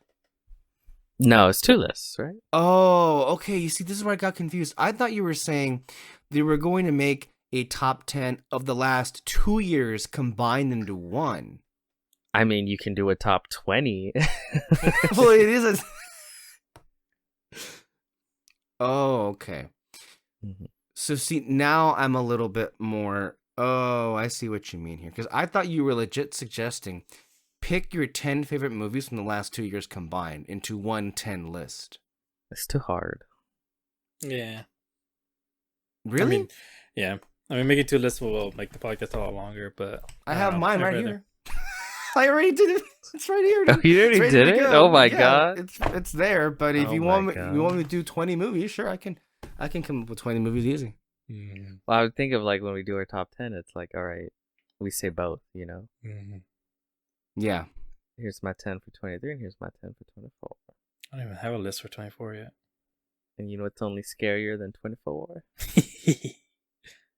25. I only saw 24 movies last year, man.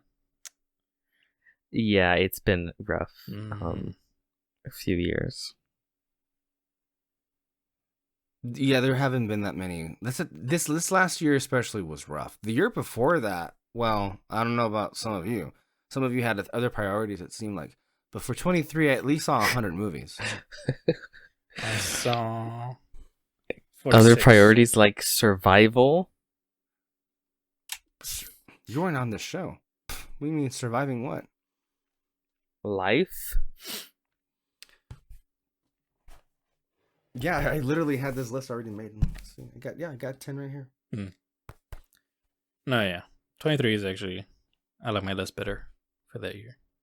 Well, yeah, because there's options to choose from. 24, there isn't very much to look at, you know? So, yeah. So that's what we're going to end up doing. Although I guess we could, I don't know. Would you guys be interested in a audio commentary reaction to Emilia Perez? Oh. Oh my god. Or Madam Web? Or we play both at the same time.